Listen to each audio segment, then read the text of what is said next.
Ladies and gentlemen, this episode of the podcast is brought to you by Duke Cannon. Now, for those of you who are like me, who feel like they have a slightly higher than normal resting body temperature, and that standard antiperspirants probably aren't going to give you the best relief, well, don't worry about it. And before you resign yourself to a life of pit stains, understand that Duke Cannon has something that may work for you. Their dry ice cooling antiperspirant. It's made for people like me. Its moisture and friction activated cooling system is formulated with menthol to give you an all-day sensation of standing under an air conditioner cranked to high, not a heat lamp.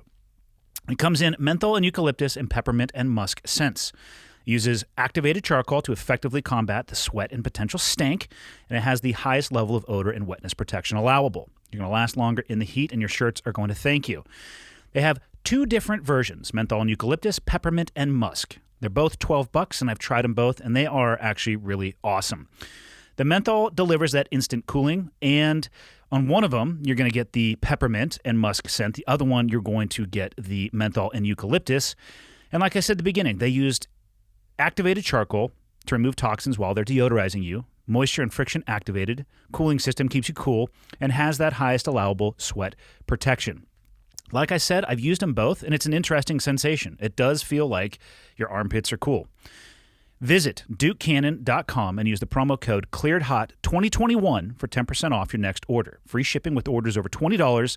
DukeCannon.com, promo code ClearedHot2021. All one word, all uppercase. This episode is also brought to you by Theragun. And let me just tell you right now, this thing has been a game changer for me. If you have stress, which we all do, it weighs on us. And I don't care if you're an elite athlete or a regular person or you're just trying to get through the day. Muscle pain, muscle soreness, muscle tension, it's a real thing. So if you're wondering what Theragun is, it's a percussive therapy device that releases the deepest muscle tension that you have using a scientifically calibrated combination of depth, speed, and power. And now it is as quiet as an electric toothbrush. The all-new Generation 4 Theragun has a proprietary brushless motor that's so quiet you will wonder if it's on while you're soothing your aching muscles with Theragun's signature power, amplitude, and effectiveness. I use this on just about everything that I can reach. After a nice day of jiu-jitsu, maybe in the evening time, starting to feel the aches and pains. Let me just tell you, I sleep substantially better when I work out the soreness and tension. If you want to try Theragun for 30 days, another cool thing about it is that you can try the Theragun for 30 days. There is no substitute for the Theragun Gen 4 with an OLED screen, personalized Theragun app, and the quiet and power you need. Starting at only $199, you can go to Theragun.com/clearedhot right now and get your Gen 4 Theragun today. That's Theragun.com/clearedhot. Theragun.com/clearedhot. This episode is also brought to you by Manscaped. Gentlemen, it's 2021. If you're not putting in a varsity effort on your grooming game above and below the waistline, I don't really know what to tell you, all right? Manscaped has you covered. Well, it's going to help you uncover, I guess it would be, with their revolutionary, redesigned electric trimmer, the Lawnmower 3.0, with proprietary advanced skin-safe technology. So the trimmer is going to reduce cuts on your balls. It's also waterproof, and you can use it in the shower.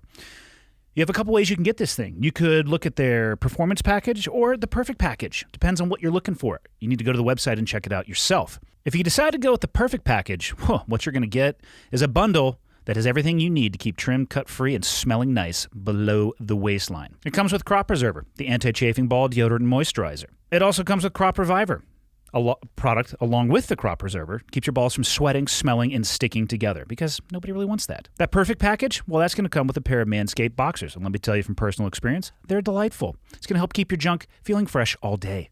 It's just time to upgrade those overused pair of boxers to the Manscaped high-performance anti-chafing boxers. Get 20% off and free shipping with the code ClearedHot at Manscaped.com. Your balls are going to thank you, and so is anybody else that might encounter your balls. 20% off and free shipping with the code ClearedHot at Manscaped.com. That is 20% off with free shipping at Manscaped.com using the code ClearedHot. This episode of the podcast is also brought to you by MD Hearing Aid. Now, this is kind of a different read for me because I don't personally have issues with my hearing. I got very lucky with my time overseas. I wore hearing protection, and it just hasn't slipped on me. But I know people that struggle with it, and to be honest, from what they describe, it's terrible. So if you're in that boat, consider MD Hearing Aid. It is an FDA-approved digital hearing aid that costs a fraction of what typical hearing aids are going to cost you. The average price of a hearing aid in America is over $2,400 a pair, which is something I had no idea about. But the MD Hearing Aid Volt Plus model is just $299.99, so basically $300 each when you buy a pair, and that's nearly 90% less. MD Hearing Aid was founded by an ENT surgeon who saw how many of his patients needed hearing aids but couldn't afford them. He made it his mission to develop a quality hearing aid that anybody could afford. It's got a sleek design that fits so well that no one will even know that you're wearing it. Plus, it's rechargeable with battery life that lasts up to 30 hours.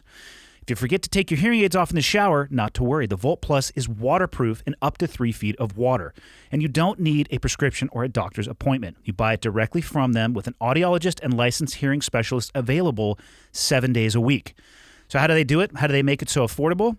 Since about 95% of the people who need a hearing aid only require a few settings, MD Hearing Aid simplified the need for certain components not needed by most people. MD Hearing Aid has brought affordable hearing to over 600,000 satisfied customers. They have an A+ Better Business Bureau rating and offer a 45-day risk-free trial with 100% money-back guarantee, so you can buy it with confidence. It's time to reclaim your life from hearing loss. Go to mdhearingaid.com and use the promo code ClearedHot to get their buy one, get one for $299.99 each offer. Plus, they are adding a free extra charging case, a $60 value just for listeners of the Cleared Hot podcast. So head to mdhearingaid.com and use our promo code ClearedHot, or you can even call them at 1-800-734-9524. That's 1-800-734-9524. And that is it for the business side of the house today. My guests today are two awesome dudes. The first one is a repeat guest to the podcast. He is my jiu-jitsu coach, Travis Davison. If you listen to the podcast, you've probably heard him on before. And even though he has a jiu-jitsu background, sometimes people get weird and like, I don't like to listen about jiu-jitsu. Trust me, it spans a lot of things outside of jiu-jitsu, as the activity, I find, does in and of itself. My second guest is a man named Jon Boone, a recent transplant to Montana from California. Also a black belt in jiu-jitsu, but he did not come up or receive his black belt through the SBG system of gyms or trainers. And now he has joined us. And I think he adds great value to SBG. From Canada originally, got an interesting story of emigrating to the United States. Passionate about cooking is actually what he's kind of diving into right now. His food is utterly delicious. We ate some right after the podcast. And again, two amazing dudes. So episode number 174 with Travis Davison and Jon Boone. Enjoy. Okay, got the red smoke. Gun run, north or south, west of the smoke, west of the smoke. Okay, copy, west of the smoke. I'm looking at danger close now. Come on with it, baby, give it to me, I need it. You're cleared hot. Copy, cleared hot. You guys leave tomorrow morning? Yeah, I think we're going to leave about 8. Bozeman? Yep. I was texting with Jocko today. He would like for you to build a satellite location up near Big Sky for one student, which would be him. Hey, for the right amount of money, I'll do just about everything. He's in Montana like 4 weeks out of the year, and he's like, yeah, satellite location. It's like, man, pretty sure he has kids, and I think he has mats in his garage. I'm sure he can elicit what he's looking for. You could set that up in a trailer. You bring it with him. Why does he have to have somebody else do it? Mobile jiu-jitsu gym. Yeah, man. I think what he's searching 10 by for 10. is training partners. Oh. Yeah. And the reality is, I don't want him slapping hands with little Ricky. If he Yeah. could. I was just thinking the same thing. I saw one of my friends took a picture with his son and Jocko. They were down in his gym the other day. I was like, oh. With Thor? Fortunately, my friend's bigger than Jocko, so in the picture, he was much larger man. Paul Halmy is his name. Jocko is not actually as big as most people think he is in real life. It's just the camera. It's the camera. It's the size of his I tell you skull. what, height-wise, I tower over him by at least a half an inch, I think. I'm pretty sure I'm taller than him. I may actually not be. What gets people is like, oh, shit, he's a gorilla. I'm like, oh, yeah, look at those hands. Don't let him ever get those hands on you. I try to not let anyone get their hands on me. That's probably... If he needs training partners, he just strolls into the woods. We got what, Grizz? No. Nobody's going to beat the Grizz. Animals aren't, no? I don't think so. He has a phenomenal gym in San Diego. I think it's, Victory MMA. Yeah. Still closed, I think. Oh, wow. Well, yeah, it's California. Yeah. How does a business survive a year without clients? A year, I think, is tough. I was actually, not to go off on a tangent here, but when COVID first came out and it was like 2 weeks in and people are like, well, COVID put us out of business. I'm like, motherfucker, COVID did not put you out of business. Like, have you ever heard that thing about having at least 3 months of living expenses on hand because shit happens? Like, that's thin margins they're running on. Correct. That was bad planning. It was right around 3 months where we were like, this is not changing for the better at all, and we had to redirect. Yeah, but so you took a proactive measure, like you saw the writing on the wall. We've been closed for 3 months. Now, at the 3 month mark, if you come to me after 3 months of having your business shut down, and you say, you know what, I can't sustain this, I'd be like, yeah, nobody can, right? Like, nobody keeps a year's worth of money in the bank to operate their business. At least most people don't. And you saw that California, they're still not open. No, and they won't be for a while. Right. Not in a growth sustaining kind of a way. If you're So had you dug your heels in and been like, I'm gonna do it, like I'm gonna do it, you wouldn't have done it. Like, you would just be out of business now and not have a plan. It would have been like slow bleed out. You'd be the equivalent of just like having a major wound and not taking care of it. Like, it would have been cut off that employee, get rid of that person, get rid of everybody. Then it's just me and the wife. And then it's pay cut till let's sell assets to pay for the empty gym. Like, let's spend our savings, salvage it for another 4 or 5 months, and then still not have a guarantee on the back end that anything's going to get back to normal, and then not have any money to pivot and redirect and take care of shit. Well, and we closed all 3 of our locations for 2.5 months. I was gonna say about 6. It was more than 6 weeks, or yeah, it was 2.5 months. Yeah. We what we decided collectively when this whole thing started was we didn't know what was going on, right? I didn't know how bad it was going to be. I didn't have any data to make an informed decision on. So if people are like, this is the plague, I'm like, okay, this is the plague. And so what Kisa and Gus and Becca and Daniel and I, when we got together, and Cody and I, we included them in the decisions too. We're like, all right, we'll stay open as long as the public school system stays open. As soon as they close the public school system, we'll close our gym. yeah, And so when the schools closed, we closed. which actually put you guys ahead of the curve of them coming out with the guidance of actually closing Correct. gyms. And then 2.5 months into the closure, it's when I didn't see a bunch of dead homeless people on the street, I was like, you know what, this might not be what they said it was. Those first reports were Horrific. quite gnarly. I expected There will be millions dead in the streets. Like, holy shit, zombie apocalypse is on. It's like if your imagination didn't go right to World War Z, like that kind of action, like that's where I went. I was like, we're screwed. This is a thing. And no, and It is a thing. I will say that. of course it is. But perhaps it's not as well. And again, their data points at that point was like 1 day, 2 day. Their modeling efforts were lacking in information. Correct. And we all had the same lack of information. And so we closed proactively, but we also pivoted. And that's the other thing. Like, I get it. Like, it's gnarly. And I feel bad for the people who lost their businesses and went through all kinds of hardship because of it. But the reality was you had to adapt. And so we immediately kept all of our employees on payroll. Nobody took a pay cut. Nobody didn't get paid. Fortunately, the way our business was set up, with the way we do our billing, most of our members were willing to continue to pay their membership because we would shoot videos for them, and we would switched teach pretty quickly to the online curriculum. online everything, and the coaches still worked. They didn't get a vacation. It wasn't like they were at home for 2.5 months doing nothing. We gave them, you need to shoot this many videos a week. Yeah. You need to reach out to your students via text message. And Keith and I had professional videos shot where we would just address our members and say, hey, look, we really appreciate your guys' loyalty. We want to be here when this is over. If you can afford to continue to pay your dues, we will give you all the time that you're paying for and not using on the back end. And that's what we did. In fact, we're just now getting through all those extra months that we tagged onto people's memberships so that we could keep the doors open. And 2.5 months in, we proactively opened, right? I mean, nobody said, okay, you can go back to jiu-jitsu. We just got together again and said, okay, guys, what do you think? Like, now that we're kind of seeing how this is playing out, do you guys feel comfortable? We put some things into play in the gym with hand sanitizers and foot washes, and which are probably just good practices anyway. 100%. Like, people acted like, oh my God, I have to wash my hands now. It's like, bitch, like, you should have been washing your hands. Why do I have to step on this towel after just going pee barefoot? Was it November?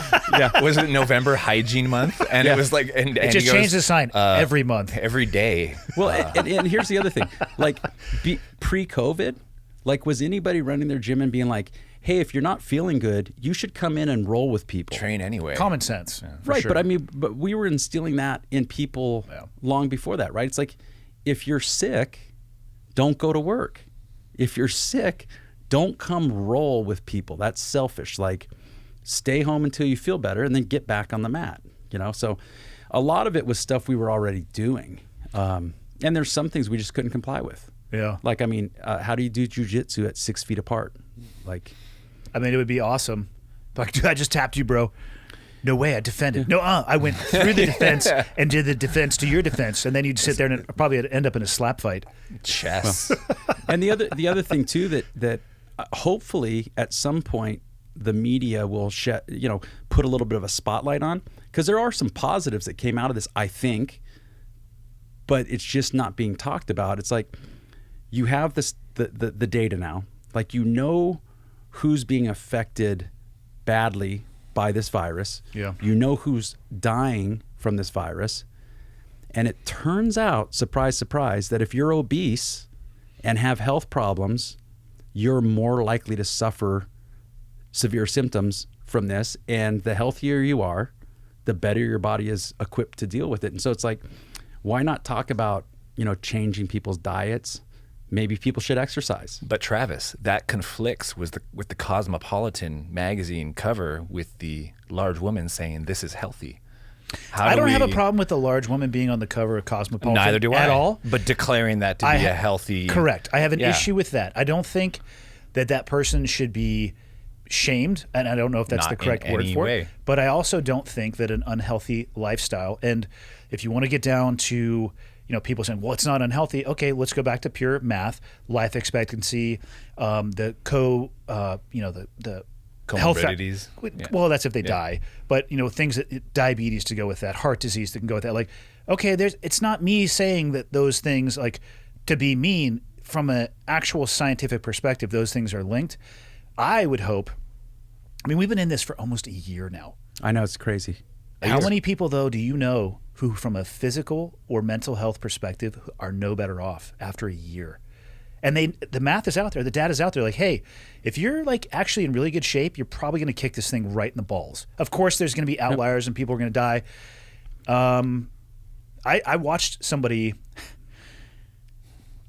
a few days ago at a grocery store. I won't say which one. It was an obese individual with a mask on in a parking lot outdoors, yelling at somebody to put their mask on, saying that you are going to end up killing me. And I'm watching this play itself out, thinking in my head, like, have we looked in the mirror recently here? You're going to tell this person who's probably not even going to come near you to put their mask on because they're your greatest risk of dying, and you're at least 100 lbs overweight.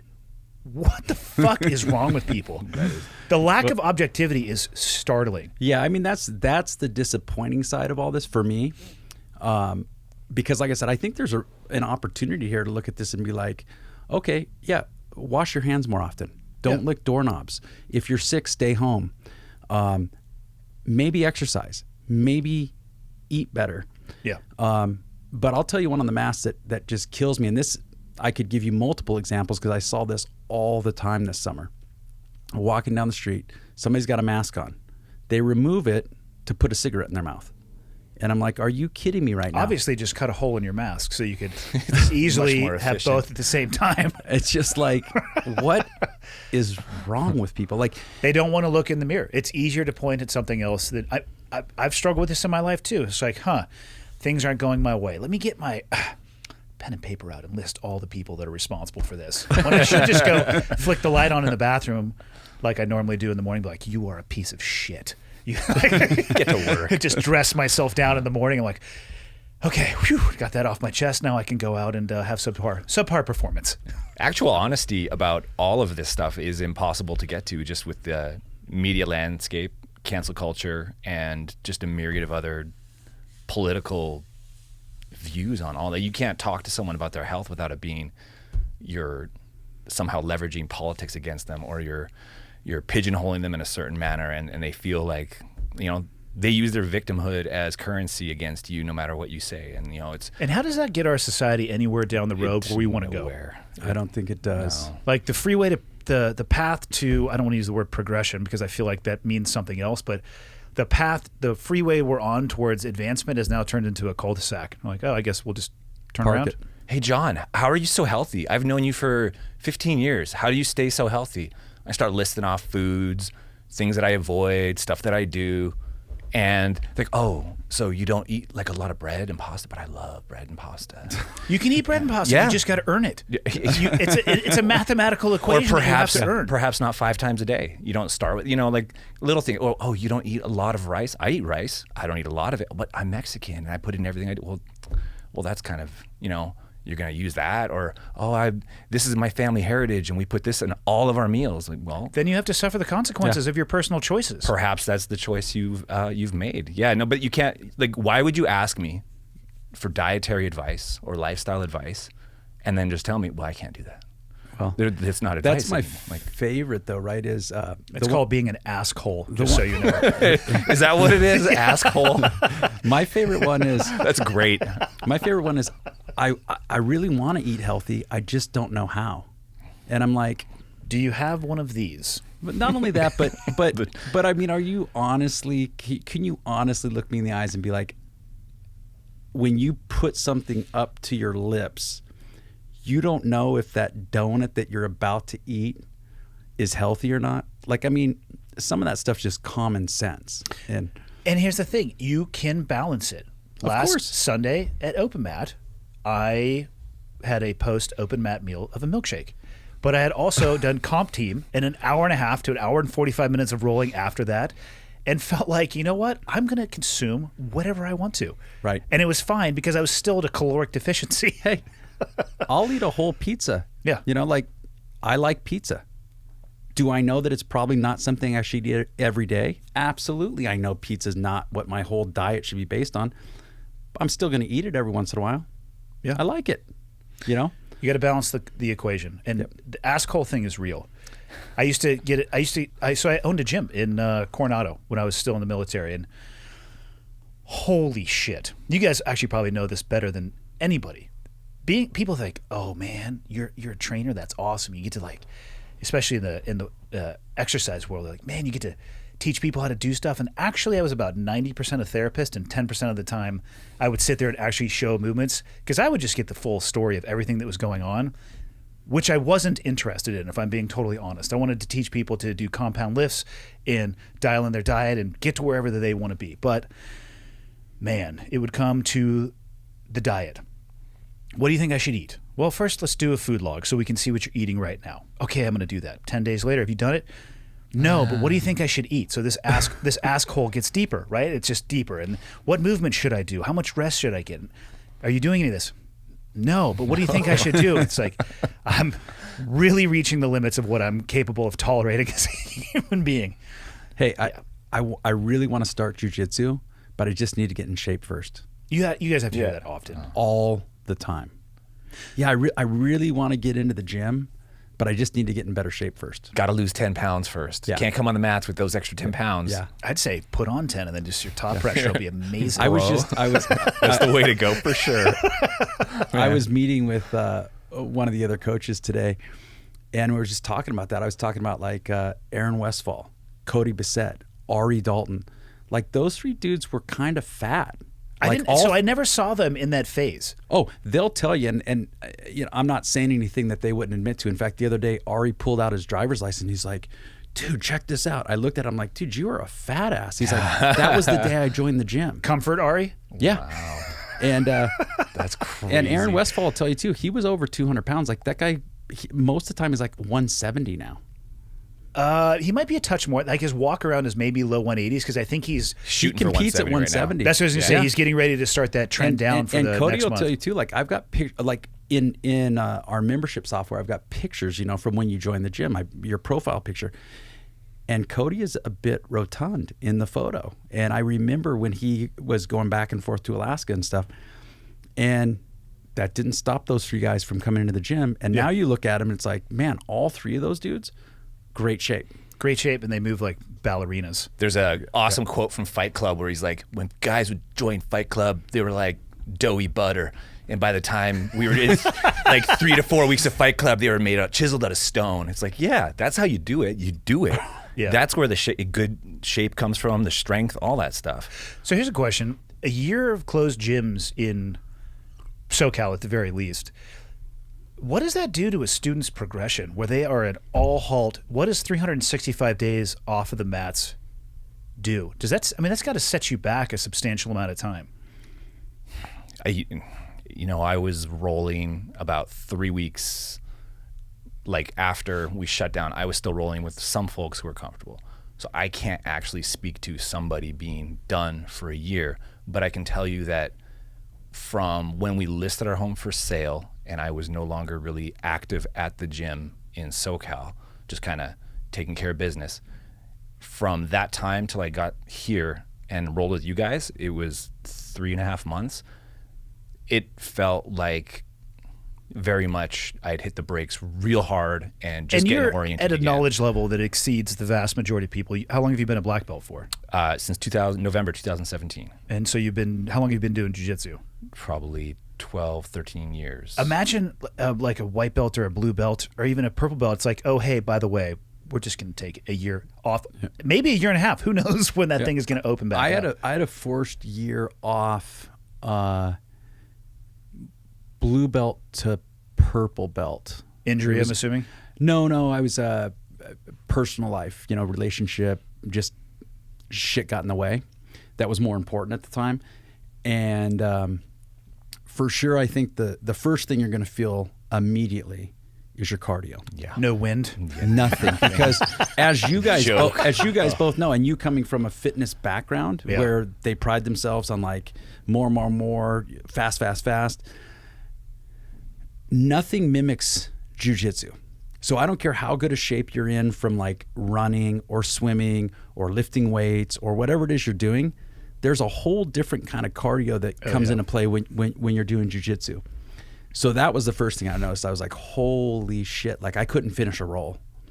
And then the next thing was your timing. Like you could still remember, how to pedal, right? Yeah. But man, you're just a step behind. So I think, it's going to be hard for those guys and not just in terms of like their ability to get back on the mat and be where they were, but just right now mentally, because for a lot of people, myself included, jiu-jitsu is it's my everything. It's my therapist. It's my mental health. It's my break in the day where, in yoga, they talk about getting to that point where you still the fluctuations of the mind. Yoga never did that for me because my mind was wandering the whole time. It never did that for me either. Full disclosure, I never tried yoga. Got to stretch more.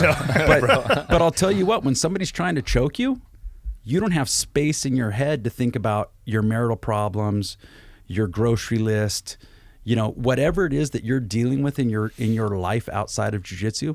At least for that 1 hour or 2 hours that day, you're going to recharge the batteries because your brain is going to be so focused on what you're doing that it doesn't have room to worry. And then you get off the mat and you have all this extra energy and positivity and you look at your day differently.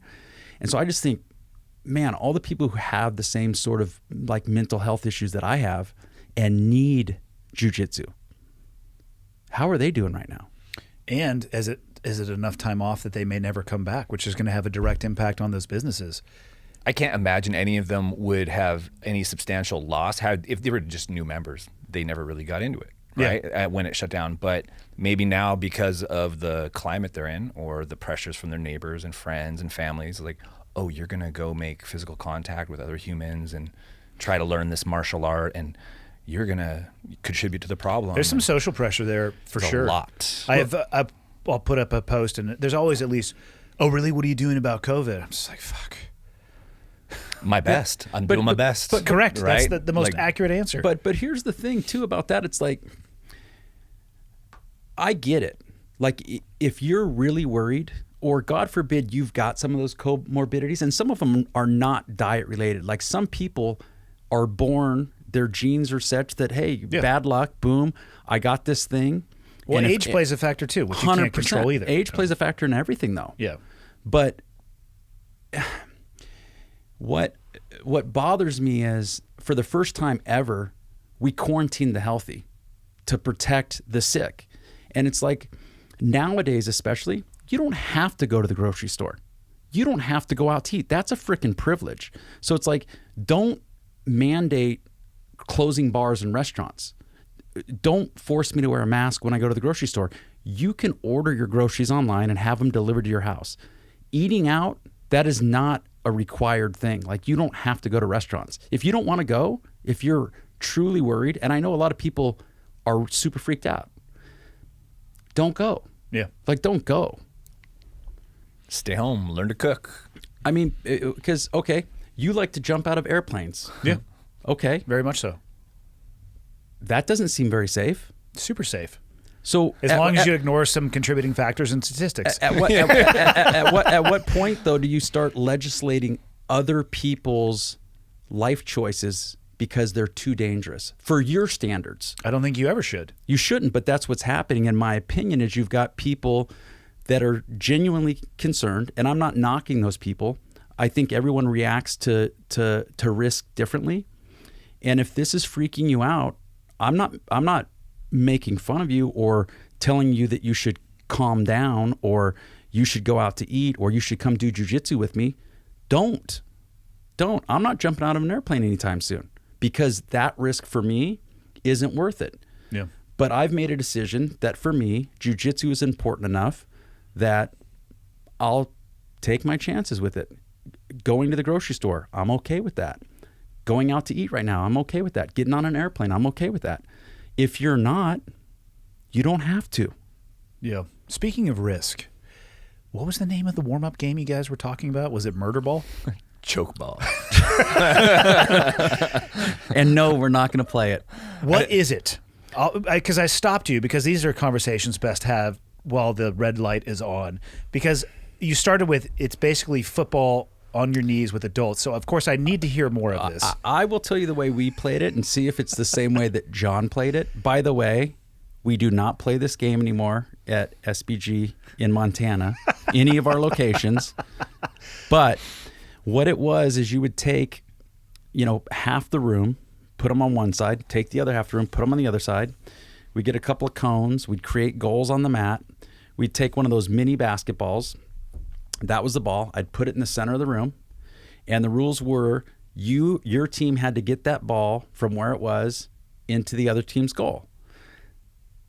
Where it got a little hairy, and why it was called choke ball, is if at any time, any player from either team could submit the other team. So it didn't even matter if you had the ball.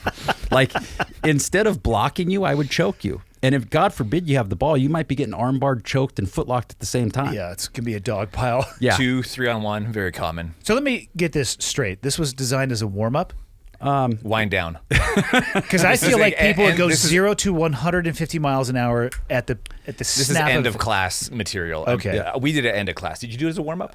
I did it like as a, the class is kind of low energy right now, or, oh, you know what, they're kind of bored. Let's play choke ball. Oh my. Yeah. End of class only. Warm up, you have to have done a lot of warming up before you can do choke ball. Choke ball it got people hurt, and but I feel man, like we it would would die hurt laughing. adults more than it would hurt kids if the kids played that. Oh yeah. All games hurt adults more. All of them. Yeah. Jiu-Jitsu virus. Love it for the kids. What's that one? So that's where you have one team is the virus, which is in sit-up guard. Okay. And you can, vertically shrimp forward or backwards, roll, back roll. You just couldn't be on your knees, and you couldn't stand up. And the objective was the team that was on their feet, you had to pull them to the ground. So if any part of their body other than the soles of their feet made contact with the mat, they become a virus until there's nobody left standing. So I play with the kids. I play with the 4-year-olds pretty much every class. I started playing with the adults. I was gonna say you add a 0 to that and it gets very dangerous. 40-year-olds. So we had stitches. Yes. Okay. Yes. We had stitches, but that didn't even end it. So I was like, oh, well, that was a one-off. Like, yeah, he got stitches. It's just superficial cut, right? Whatever. But then we had this giant, massive man, Jon, and he went. I wasn't teaching the class, but I was in the gym during this game of Jiu-Jitsu virus, and literally one of the walls almost was knocked over. And I came around to the other side. And you punch a hole in like sheetrock or something. This was an entire body hole. Like it was massive. Like in a comedy movie. And I think when we repaired the wall, it was like a pony wall that separated the mats from the lobby. And I think when we repaired it, I'm not joking, I think that the tie downs, the all thread that was in the concrete was actually bent in the bottom plate of the wall. Which is impressive considering half of the participants are on their butts. Correct. But you have full-grown men running full Probably speed. diving and doing cartwheels for the first times in 20 years.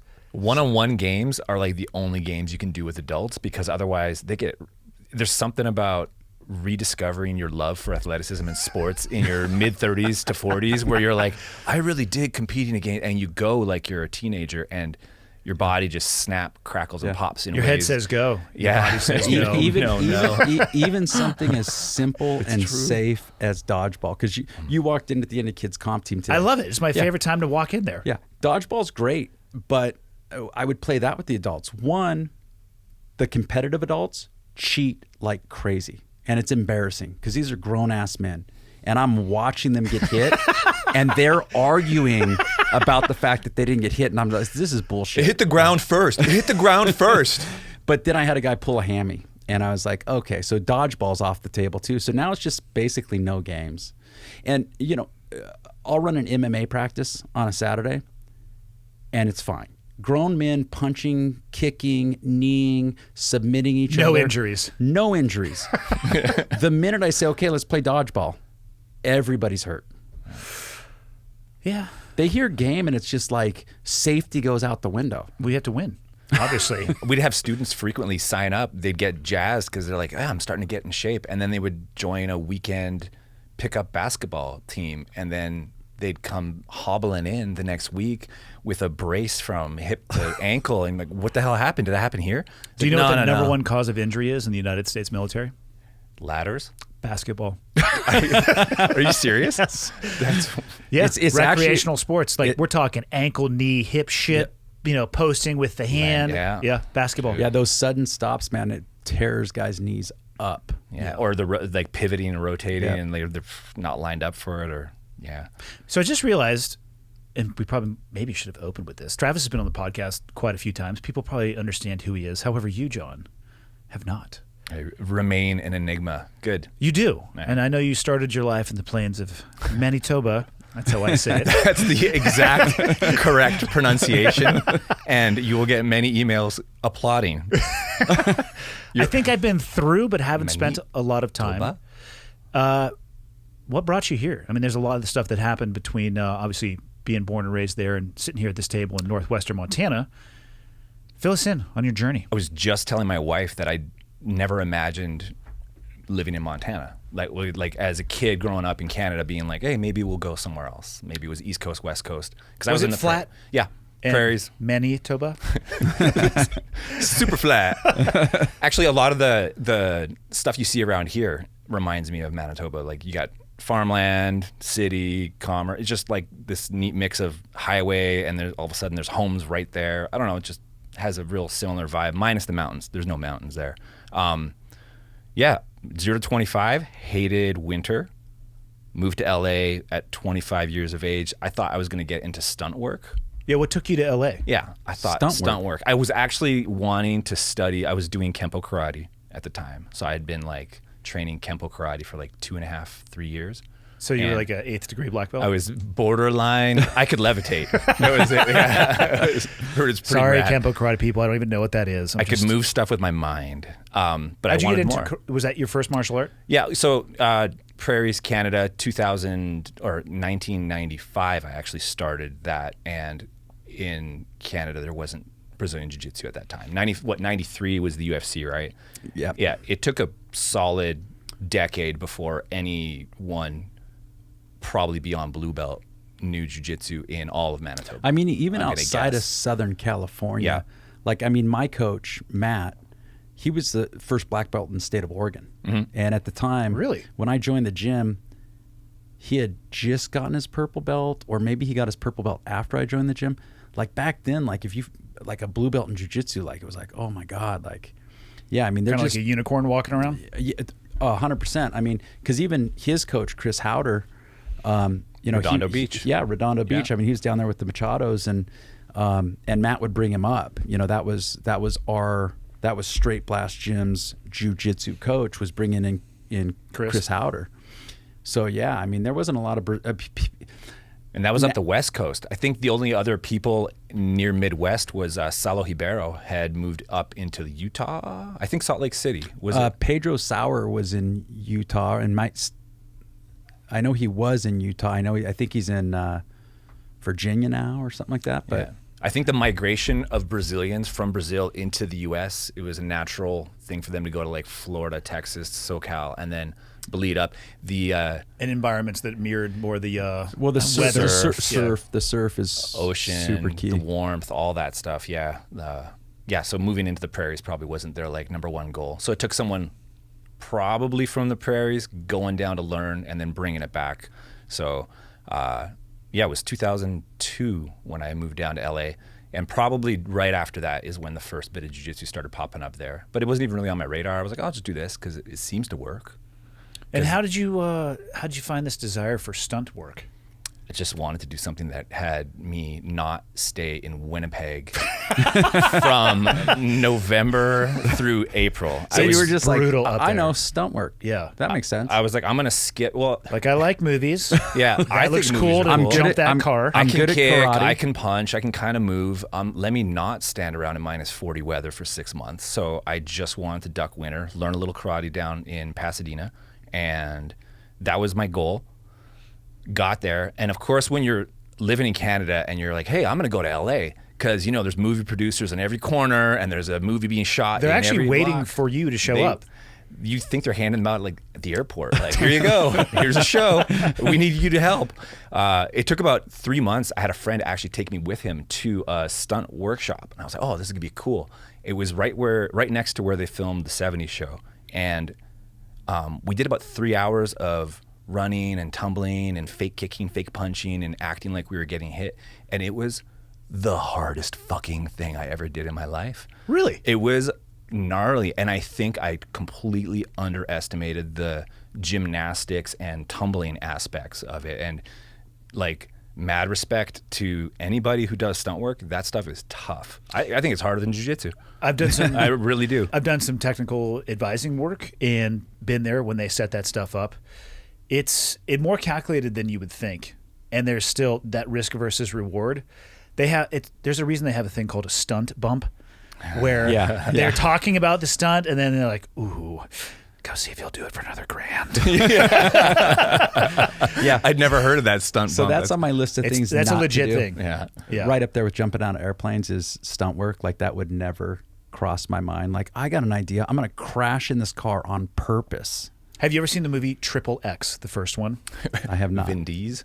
where the guy sends it the base jump off the back of the car off the Yes. Auburn Bridge? So Yeah, that's my yeah. buddy Tim Rigby who did that.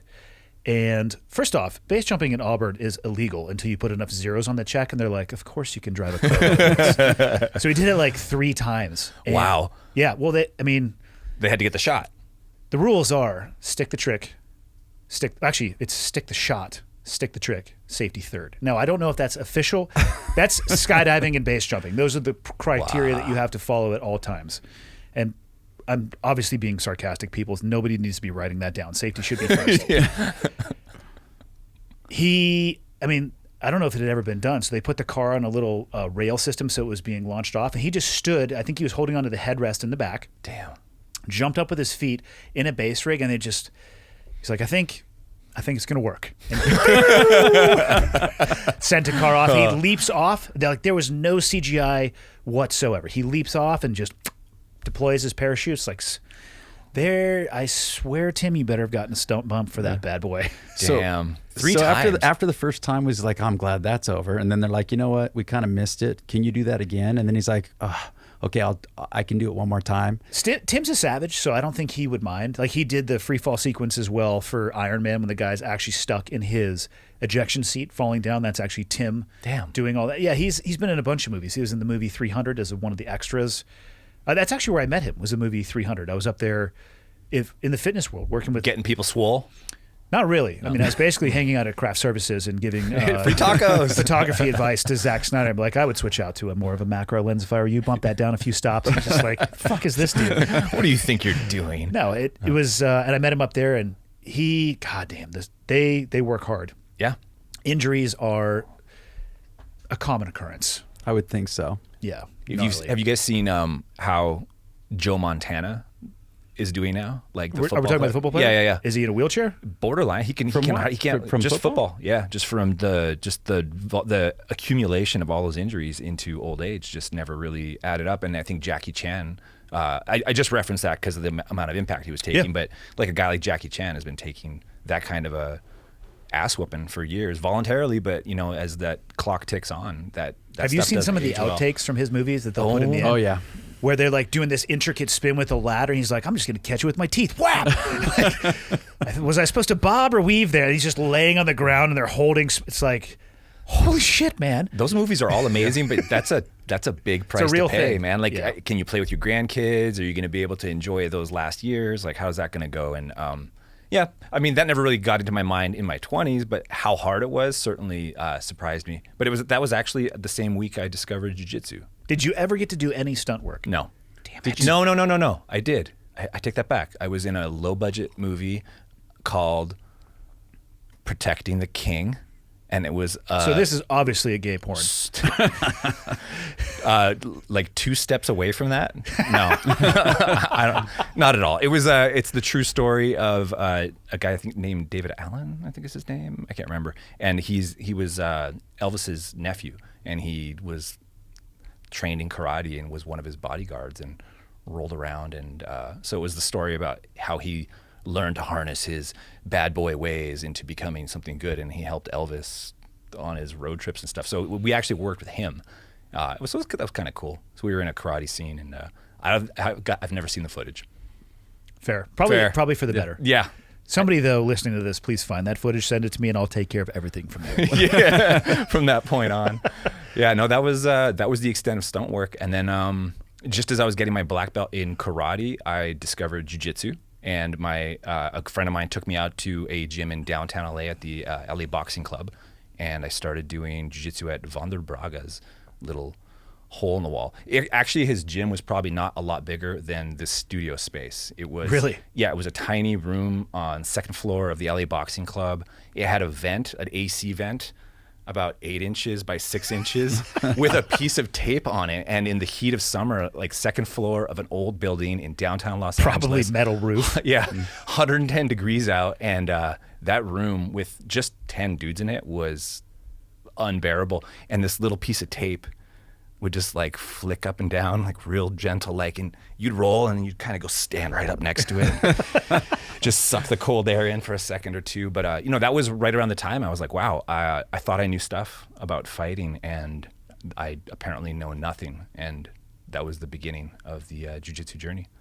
You were saying the other day, I forget how we were talking about something, but you said you were white through purple belt was the most difficult for you. And then beyond that, brown and black. From, I guess, your perception of jiu-jitsu or your ability to let go? Yeah, I was a horrible training partner from white belt through purple. Describe. Yeah. So I know Travis has a lot to say on this, and I think anybody else who's been on your podcast talking about jiu-jitsu talks about the old days and the old times, but it was kind of a grind fest. Like, you'd go in. Piranha tank. Yeah, you'd look around and you actually had the feeling like these men want to kill me. Like you had that vibe. Because they probably wanted They to kill probably did. There were often times, right, where you'd pull up to the gym or you'd be commuting, because I was commuting to the gym, and you'd be on the way there and you would have butterflies a little bit, like wondering like who's going to be there tonight. questioning your life choices a little bit. You know, for sure. Like I'm being totally sincere. And I think that's kind of what you were feeling too. I turned around probably about 10 to a dozen times in my white to purple belt years. I'm like, you know what? I'm not up for it today. I just don't need this adrenalized ass kicking. I chicken shit out, whatever. It was what it was. But what made you a bad training partner though? Matching energy. So you'd have a guy who is trying to rip your head off, going 100% all the time for a 5-minute round, and then lather, rinse, repeat. The only way to respond to that seemed to be matching that kind of energy, If not exceed. And yeah, if you can, if you can. And there was nobody there to say, "Hey, man, go a little slower, relax." The coach wasn't about that. It was, "Hey, don't let him pass your guard. Don't let him pass your guard. Don't let him pass your guard. Ah, you fucked up." You're like, thanks, asshole. I'm actually trying to not let him. Just that so was you the know. kind of coaching we got. So it wasn't, and he's a great coach, but there was like, you couldn't hear through the violence that was happening at you. And I would leave the gym feeling like I got run over by a truck. And honestly, I was like, hey, I'm in pretty okay shape. I don't think I can handle this. And I had to like really convince myself to kind of keep going. So What flipped the switch for you? So I was at Cabrina's gym, and I had a training partner who we'd rolled a lot, like many, many, many times for almost 2 years. And he was like, "Hey, man, you roll way too hard." Like He waited 2 years to tell you this. Yeah, and you know, Excellent. I think maybe He's I was patient just man.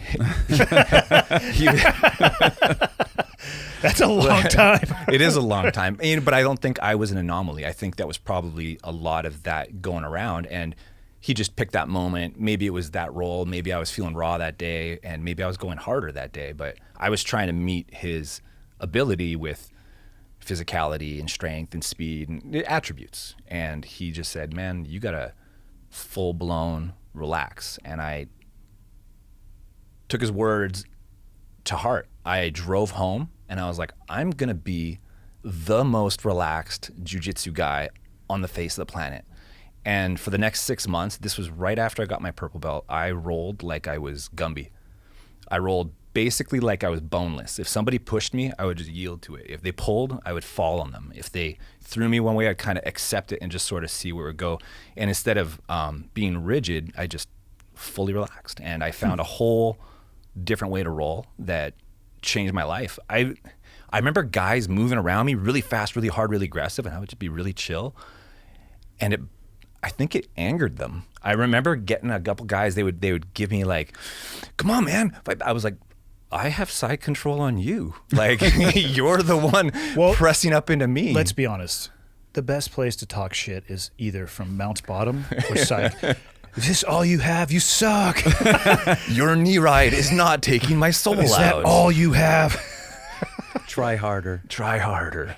Yeah, no, that was the switch. It was, I relaxed. I discovered that, hey, I could put myself in really okay spots just by relaxing. And then I kind of played with the dial on that. Like, okay, I'll really relax and then turn it on a little, relax. And it became a game of, where am I at? What's appropriate right now? What's not appropriate? And the more you do that, I felt like the more I did that, the more I was able to figure stuff out and actually apply things. And yeah, I started really enjoying jiu-jitsu a heck of a lot more.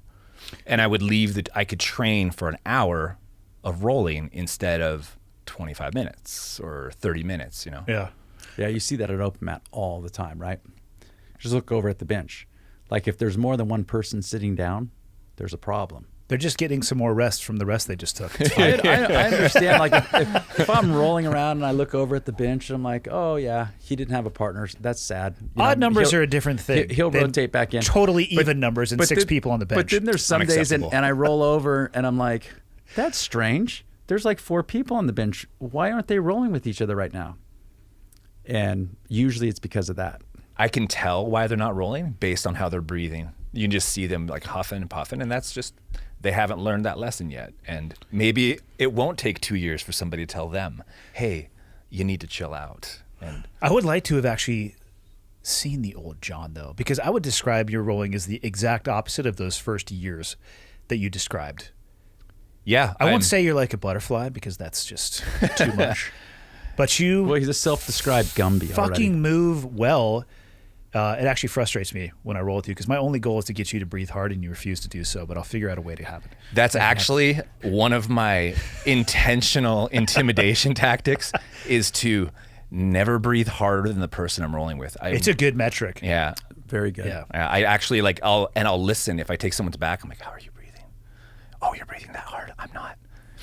And I'll slow my breathing intentionally just to let them know I got this. And sometimes I don't got this. I'm going to be honest with you. Most people probably don't recognize how fast you're breathing. You know, they're not paying attention. It's not that they're not trying to pay attention. They're probably not at the spot yet where they are picking up on, the optic of anything that you do is going to expand over time. They're not picking up on that. I got it. Yeah. But I like where your head's at. Yeah. You're having an emotional victory for yourself. I to include the physical. oftentimes tell people that. I'm like, pay attention to your opponent's breathing. Yeah. Like, ask yourself, like, who's breathing harder? Am I breathing harder? They breathing harder. I mean, it's a pretty good gauge. Yeah, it's for real. That old Jon, I can turn on now and then, but I don't like to. And it's not fun because I can't do it for long. I can do it for like 2-minute bursts, and I'm like, I'm paced. I'm out of town for the next week. But I will practice it. I would like to schedule some time with the old Jon. Old Jon. Actually, He'll pencil you in for 2 minutes next week. That's fine. I would like 2 minutes on, 2 minutes off for an hour. I was talking with somebody at the gym during your Ironman about rolling with white belts who kind of know what the heck they're doing. Like they're maybe 3-stripe, 4-stripe, not quite ready for blue. Maybe they've come from a different organization, or maybe they started with us, but they roll real. I would describe how they roll as really strong, like they're doing a CrossFit event or they're lifting weights, and it's like a really intense, competitive, athletic endeavor. And I sometimes get pulled into their web, like in my energy, and play that's their where, game? yeah, and I start getting that rigidity back, and I start stiffening up and doing old stuff that I try intentionally not to do, and then I'm like, I gotta talk myself out of this and wind myself down. It's weird. I want to see the old Jon. The photos are hilarious. Put it on the calendar I know. when I get back. You will get anytime you want next week. I'm out of town next week. That's exactly right. That works. Do you think that everybody goes through that phase? Hell yes. Yeah. Because I think people think they're fighting, and more to what Most how people have Travis actually started. never been in a fight, so that Exactly. I can understand that. Yeah. And you go into an environment, well, we're supposed to be fighting, aren't we? And that's what we're doing. And Travis will speak to the same thing. You'll roll with people, and you're pretty sure that once you're done like high-fiving, knuckle bumping after the roll, that perhaps you have to go in the parking lot to settle what you just did. Checking with them. left or right before you go out to your car. Like, are we done, or is there more? And yeah, that's happened more than once. Travis and I were talking about it last night at Moose's. I never realized that this would be the. I mean, I guess I did to a different degree when I would put my hands on people overseas. You could tell based off of their posture and the rigidity, but when you slap hands with somebody, it's an interesting insight into their character and in their soul. Because some people are like, "Oh, you're just a fucking asshole." I'm sure you've had that experience. You can just tell, you're like, "Great, this is what the next 5 minutes is going to be. You're here for you." Like, roger that. Okay, let's party. But on that note too, I mean, if people are wanting to get good at jiu-jitsu, I tell them right away, like, it's no secret. Like, be the best training partner in the room, and you will get good at jiu-jitsu quicker than anyone else, because everybody will want to roll with you. Everybody will want to show you things and point out things to you. If you don't want to get good at jiu-jitsu, or if you want to take a long time, roll like a knucklehead. Yeah. Because the good guys will avoid you. It's not fun. Like, Jon doesn't want to go back to old Jon because jiu-jitsu is not fun when you're... Look, there's some guys I touch hands with them, like we talked about last night, where I feel like, okay, I have to roll guarded. Like, this is an individual who, if I kind of chill out and play, he might actually hurt me. It's a trust issue. You can't trust them to have that relationship. Yeah. Correct. And I mean, I can handle them, but it's not fun. And I don't want to do it every day. Like, I don't want to have to expend the energy and the effort. I know if shit goes sideways, like, okay, yeah, I'll ramp up, but I don't want to do that every day. Like, I want to go in there and like actually practice and learn and I want the other person to do the same thing. It's like, I don't want to fight you for every inch. It's like, hey, you know what? Pass my guard this time. I'm cool with that. Like, let's all work from here, because if I let you pass, you're not going to just sit there for the whole round. Like, you're going to try to do stuff too.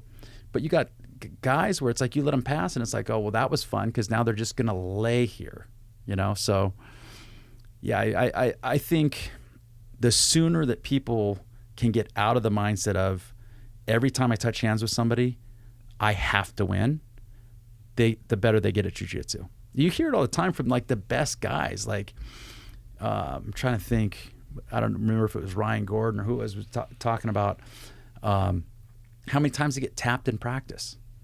And it's like, man, the best guys are going in there rolling with a mindset where they don't care. Keep score. Wasn't Diggins doing that for a while, and it's just infuriating Matt? Yeah, because but he's doing recon, right? I was gonna say he's out there doing T&E, and Matt's like, God damn it, he's just getting tapped. He's out there figuring shit out. Well, it was bothering Matt because Matt trains with Diggins, and I train with Diggins, and he's really good at jiu-jitsu. And so Matt would be sitting back, and maybe it's a student that Matt rubbed him the wrong way or something. And so then Matt's out there watching Diggins like let somebody catch him. And he would get mad. He's like, why did Diggins let him get that submission? Like, Diggins is better than him. But what he's doing is every time he does that, he's getting better. And so then you roll with him and you're like, oh, good, he's going to let me and nope, he's not going to let you tap him. Like, you're like, how did I end up in this really horrendous position? Exactly. You got to train those bad spots. That's what Hodger Gracie did. He started in England with nobody. Like, it was him and an ocean of white belts, just new people. Like, he lets people, and then he goes and wins tournaments. He doesn't just win tournaments. I mean, Like, he he's wins the guy world championships at the cross collar guy, right? Yeah, To like every opponent. Yeah, the one year I was at Worlds, he won his weight class, he won the absolute, and he submitted every single opponent, which is in itself impressive. And then you go back and you go, wait a second. He submitted every single opponent, but he submitted them all with the cross collar choke from Mount. Like, how ridiculous is that? Because he's not wrestling chumps. Like, at that point, he's wrestling world class black belt. That's so disrespectful of him to do that. I'm just like, I'm watching it, and you don't even really understand in the moment because it doesn't really sink in. Like, you're not really paying attention to the fact that every submission was the same submission. You're just paying attention to the fact that the guy just won worlds at weight and the absolute division. And then you go back and you're like, holy shit, like he cross collar choked everyone from Mount. Do you think at the tournament you just weren't aware of how he was able to apply such a simple, basic, awesome... I had no idea what I was seeing at the time. Right, yeah. Like, that didn't take place till... I can't remember what year that was. I think I competed that year. It might have been the first year I competed at Worlds or the second year. So I was a brown belt at the time, and I didn't really know what I was seeing. And, you know, at that time I was still getting caught up in, like, you know, 50-50 guard was a big deal for a while. And then, you know, deep half guard was a big deal for a while. And then De La Hiva and Brimbolo and all that kind of stuff. And I got caught up in the same thing as everybody else. And then The you go, new soup du jour coming out. And then you go back and watch Hodger, and it's closed guard. Like, it is like fundamental jiu-jitsu. Like, his closed guard is ridiculous. His ability to keep you mounted is ridiculous. And then he just, you know, he's going to cross collar choke you. Like, you just watched 6 dudes get cross collar choked by that guy. Terrifying is that? Oh my God. Could there be anything worse? Knowing how you're going to die. The only way it would be worse is if he wrote you like a long cursive letter explaining all the steps that he was intending to take and just sliding it to you maybe like 5 minutes before the match. You're like, not today. Not today, Hodger. And then as it starts playing out, you're like, oh no, that was step one. And this is step 2. So intimidating. Did you see his second match with Buchecha? Is that the one where he It was a cross call, but it was he was kind of on his back, right? I think Yeah. I saw. How did the first one end? Nobody got the submission in The allowed time. In the first one, I can't remember how the first one went. Because the second one was dominant. Yeah, the second one was dominant. Hodger lost the first one, but then that second match, and again, it was just fundamental jiu-jitsu. Yeah. Like, it was just good, fundamental, technical. It was like 6 minutes of stand up and then a minute and a half of. It progressed very poorly for Buchecha when it hit the ground. Once it hit the ground, yeah, that was it. Yeah. So, Well, that's wild. yeah. When you see guys like that, when they're like in that flow state, like, there's no other way to describe that year at Worlds, because that's just like, it doesn't get any better than that. Like Michael Jordan just draining three-pointer after three-pointer after three-pointer.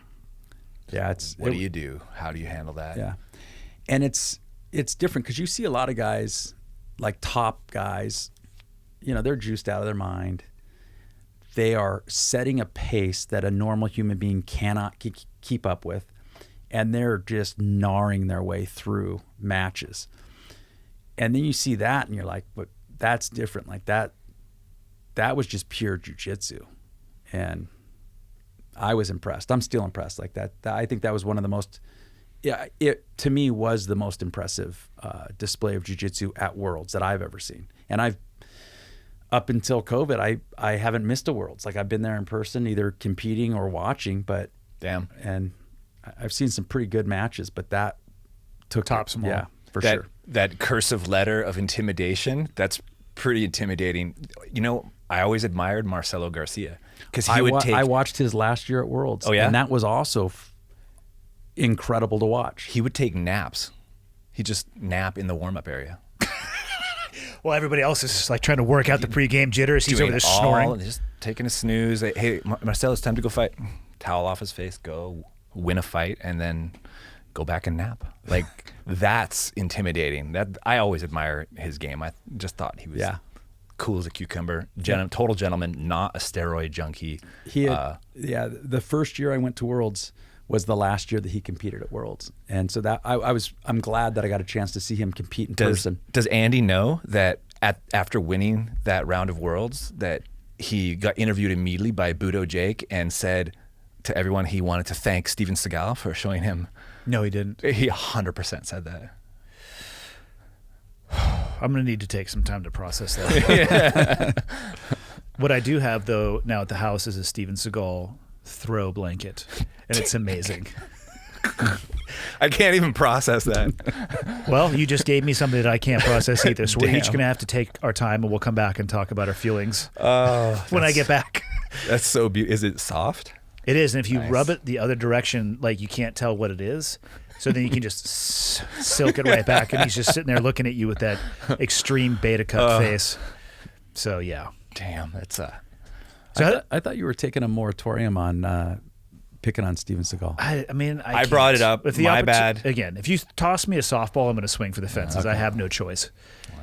Man, What- I don't have a dog in the fight, so I don't really care. But If you don't, you should just side on the fact that Steven Seagal is a piece of shit. That's the side you land on. I mean, you don't I think it was somebody, Anderson Silva, had thanked him because of the UFC. Yeah, and that's kinda where it got I think it started. was a piggyback on that. It was just him kind of like joking. It was a jab. fair. How did it feel for you when you got your black belt? How many years did it take you?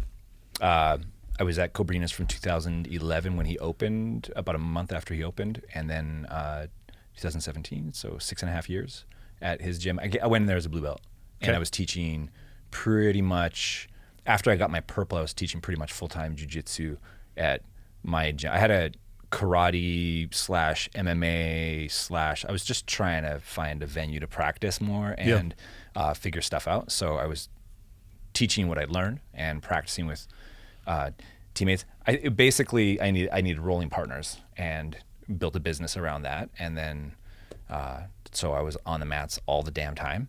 And so I progressed purple to brown pretty quick. And then brown to black was a surprise. I thought that would take a lot longer. Did you feel like you were ready for it? No.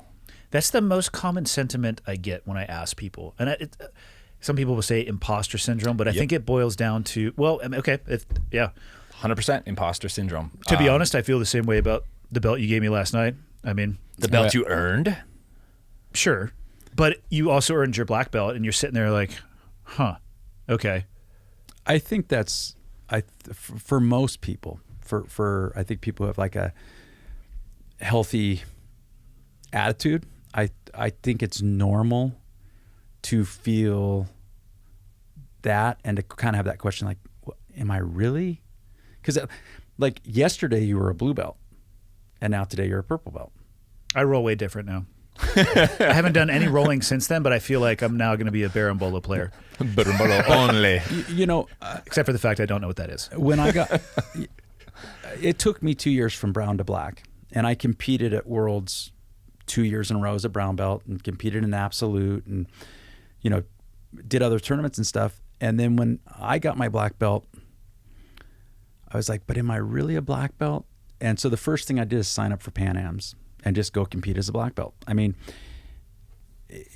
the nice thing about jiu-jitsu is it's empirical, right? Like it's not subjective. Like I didn't give you a purple belt because I was like, maybe he's a purple belt.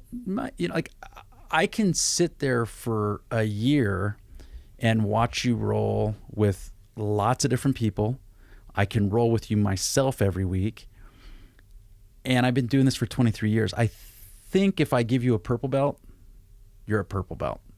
If anything, I've probably been accused of holding belts longer than I should. Which is probably better than the opposite of that. 100%. Well, because as a coach, and I think when you become a black belt and stuff, it's a tremendous responsibility. Yeah. People are like, oh yeah, you're so lucky, whatever. Like as if giving out belts is easy. I think it's the hardest thing to do in jiu-jitsu is being able to assess people and give them belts, and it's just a huge responsibility because it's like your legacy, it's your name. Like that's like you go like you take a trip next week and you roll into a jiu-jitsu gym and you put your purple belt on it. It says SBG on it, and it's got your name on it, but it's got my name on it. Yeah. Right? And you touch hands, and after you leave, everyone's like, oh, That's I wonder where that guy got his purple belt from. Or this is actually what happens. You leave, and they're like, They go, fuck that guy. Sandbagger. It's like I told you what's going to happen at your first tournament next month. Yeah. I guarantee you, like people are going to come up to you and they're looking to, you know, make themselves feel a little bit better about what just happened to their face. I'm just going to say 7 years. I've been a purple belt for 7 years. And they're going to want to be your buddy because that's what we do. We compete with each other, and then afterwards we're like best friends. yeah, we're not actually fighting. Yeah. And so inevitably the loser says to the winner, hey man, how long you been a fill in the blank belt for? Because they want you to say, yeah, I've been a purple belt for like 4 or 5 years. I think I'm going to get my brown belt pretty soon. Because then they're like, oh, good, you know. But when you're gonna now have to say, not quite a month ago. Just like that. You have to say it just like that. 26 days. And then look at your watch. 2 hours and 36 minutes ago. Yeah. Yeah, I think it's that We'll responsibility. see how the tournament goes first. We'll have to see how it plays out. I have a pretty good idea how it's going to go. I think it's definitely what Travis was saying about the responsibility that is inherent with getting a black belt, because that's sort of the top of that first major mountain in jiu-jitsu before you realize there's thousands of other mountains to climb, right? Everybody has described it to me as a burden. When I've asked them about that, do you feel the burden? Do you feel like people will come and test themselves against that metric, test themselves against you, test themselves against that belt? Yes, the testing part, yeah. I'm going to go fight a black belt. This guy says he's a black belt. I'm going to roll the black belt. And honestly, as the head instructor of my own gym, SBG SoCal, you'd get people coming in who were just looking maybe for a new gym, and they're a blue belt. But that blue belt looks like it's blue-white, like maybe they've had it for 7 years and been bouncing gyms. So I don't know if I'm up against the guy who might be a brown belt or, you know, you never know, right? So I'd get guys come in like that, and I would have to do my thing, like roll up right. Old John came out. No old John. No, but I'd have to represent the belt. He didn't come all the way up, but he peaked. You have to like represent the training and the belt, and then there'll always be that first 30 seconds or minute where you're like, okay, do I have this? Is it? Oh, I got this. And then the more times that happened, I was like, oh, no, I'm a black belt, and I feel like a black belt. I've been coaching long enough. I understand a lot of stuff about jits, and I have mountains that I don't know, but definitely I've hit that first milestone. And then when you're rolling with people at your own gym, it does take, I like the expression, you're growing into your belt. Like you put on the belt, and then it takes maybe like a month or two to kind of feel like, yes, yeah, I got this, yeah, and I'm where I'm supposed to be. But once that happens, it's a big sense of relief. Yeah, that's interesting that what Jon just brought up, because I was just having this conversation with Coach Leah, and there are times as a coach, and actually Dan Hart and I talked about this in Costa Rica as well.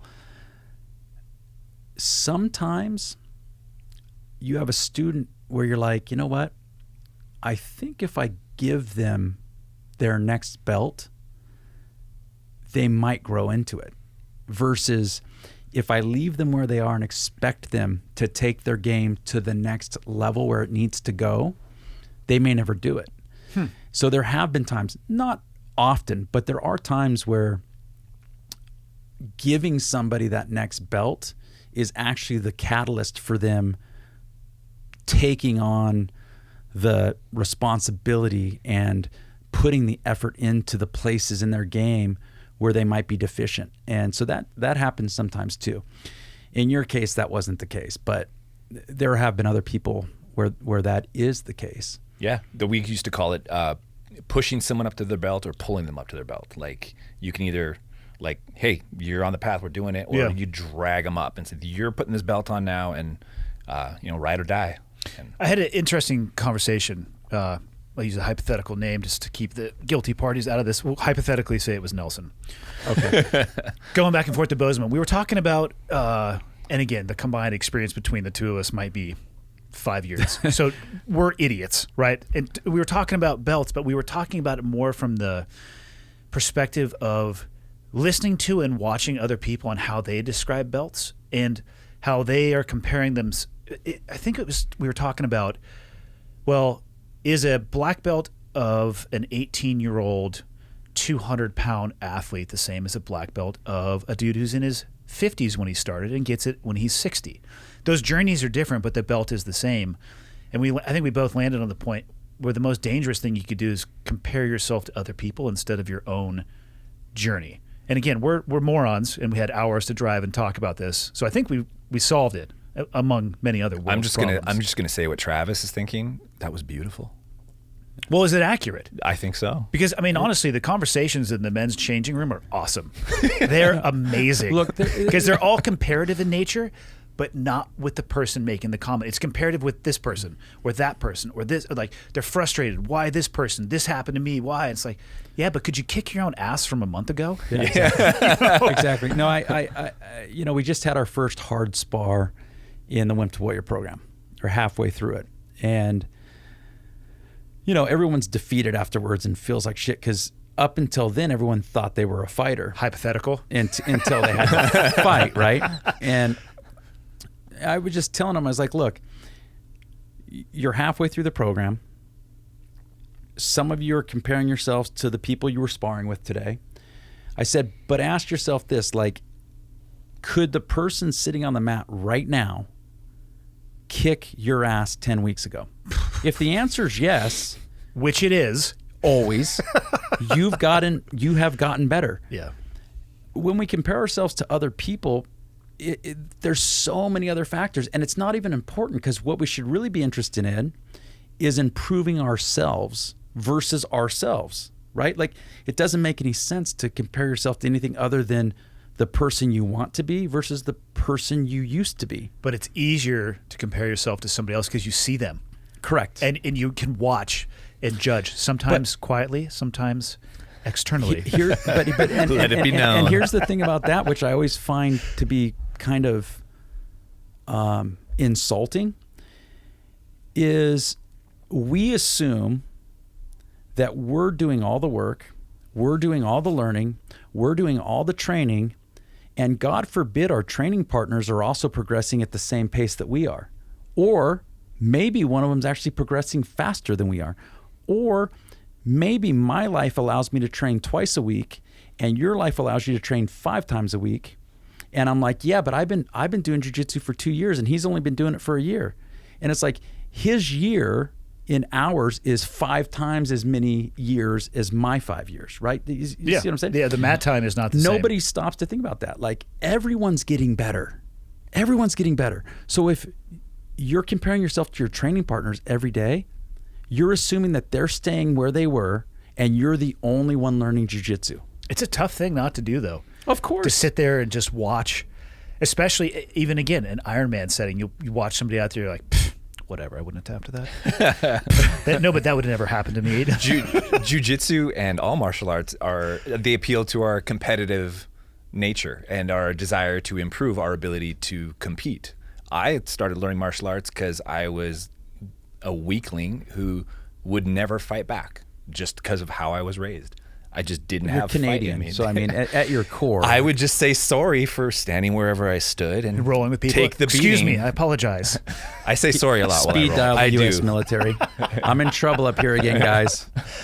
No longer Canadian. Let's be Oh, clear. yeah, that's right. You did. Yeah. You became. Formerly Canadian. Formerly Canadian, known as Jon Boone, now American Jon Boone. Why'd you make that decision?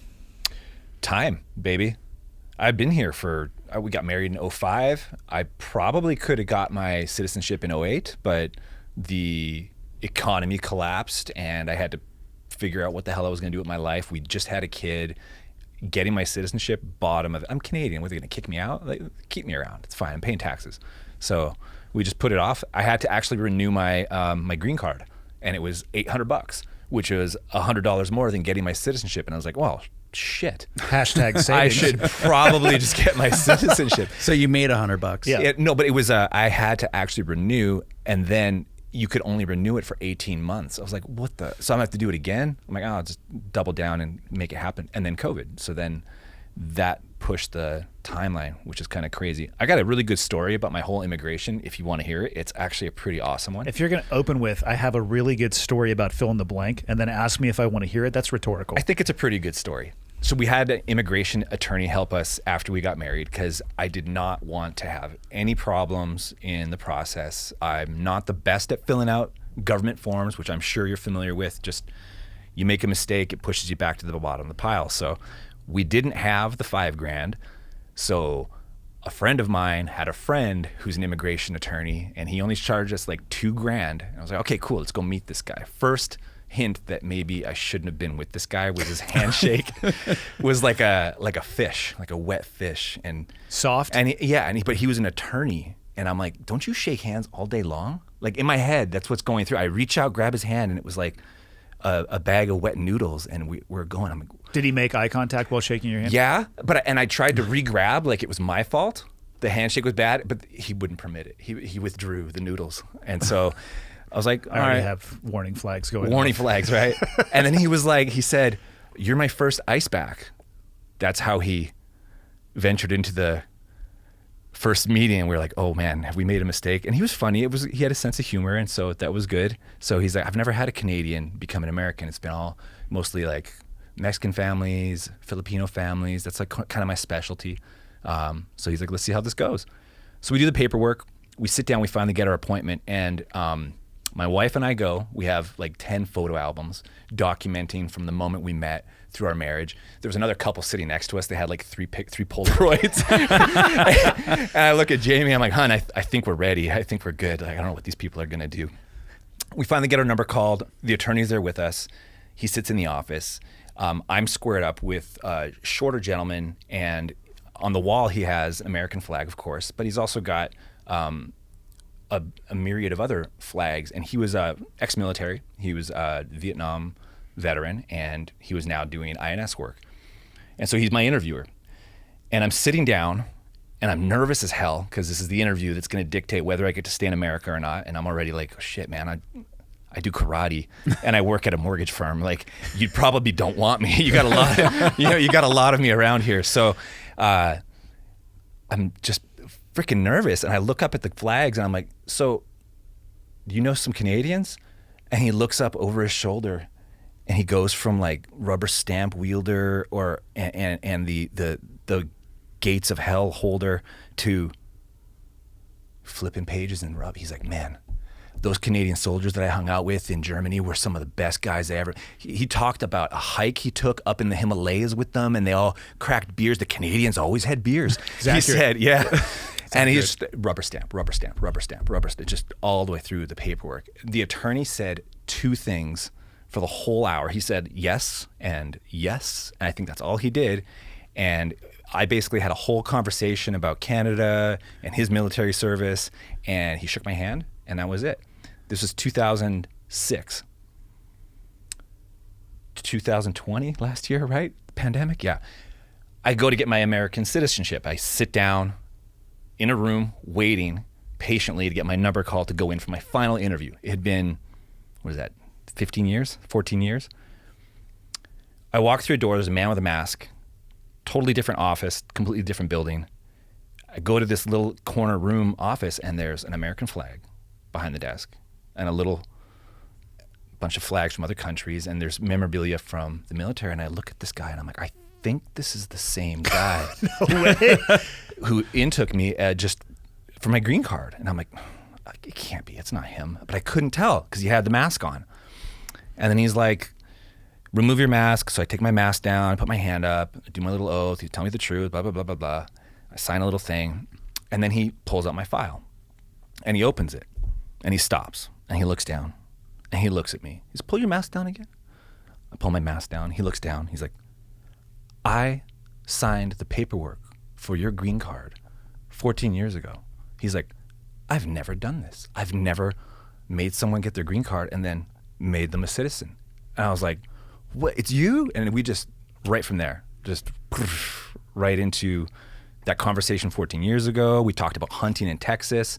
He asked why I was moving to Montana. I said, I can't wait to go hunting and fishing, and have my kids out and play with other kids and live a normal American life. And it was super surreal. It was hilarious. What are the odds? Super impossible. And In LA, I mean, Los Angeles. On top of that, his job was to organize the LA Convention Center for the upwards of 6,000 citizenship Getting ready to be recipients sworn in. getting Yep. sworn in. He organized that monthly. So he would do, 72,000 people a year.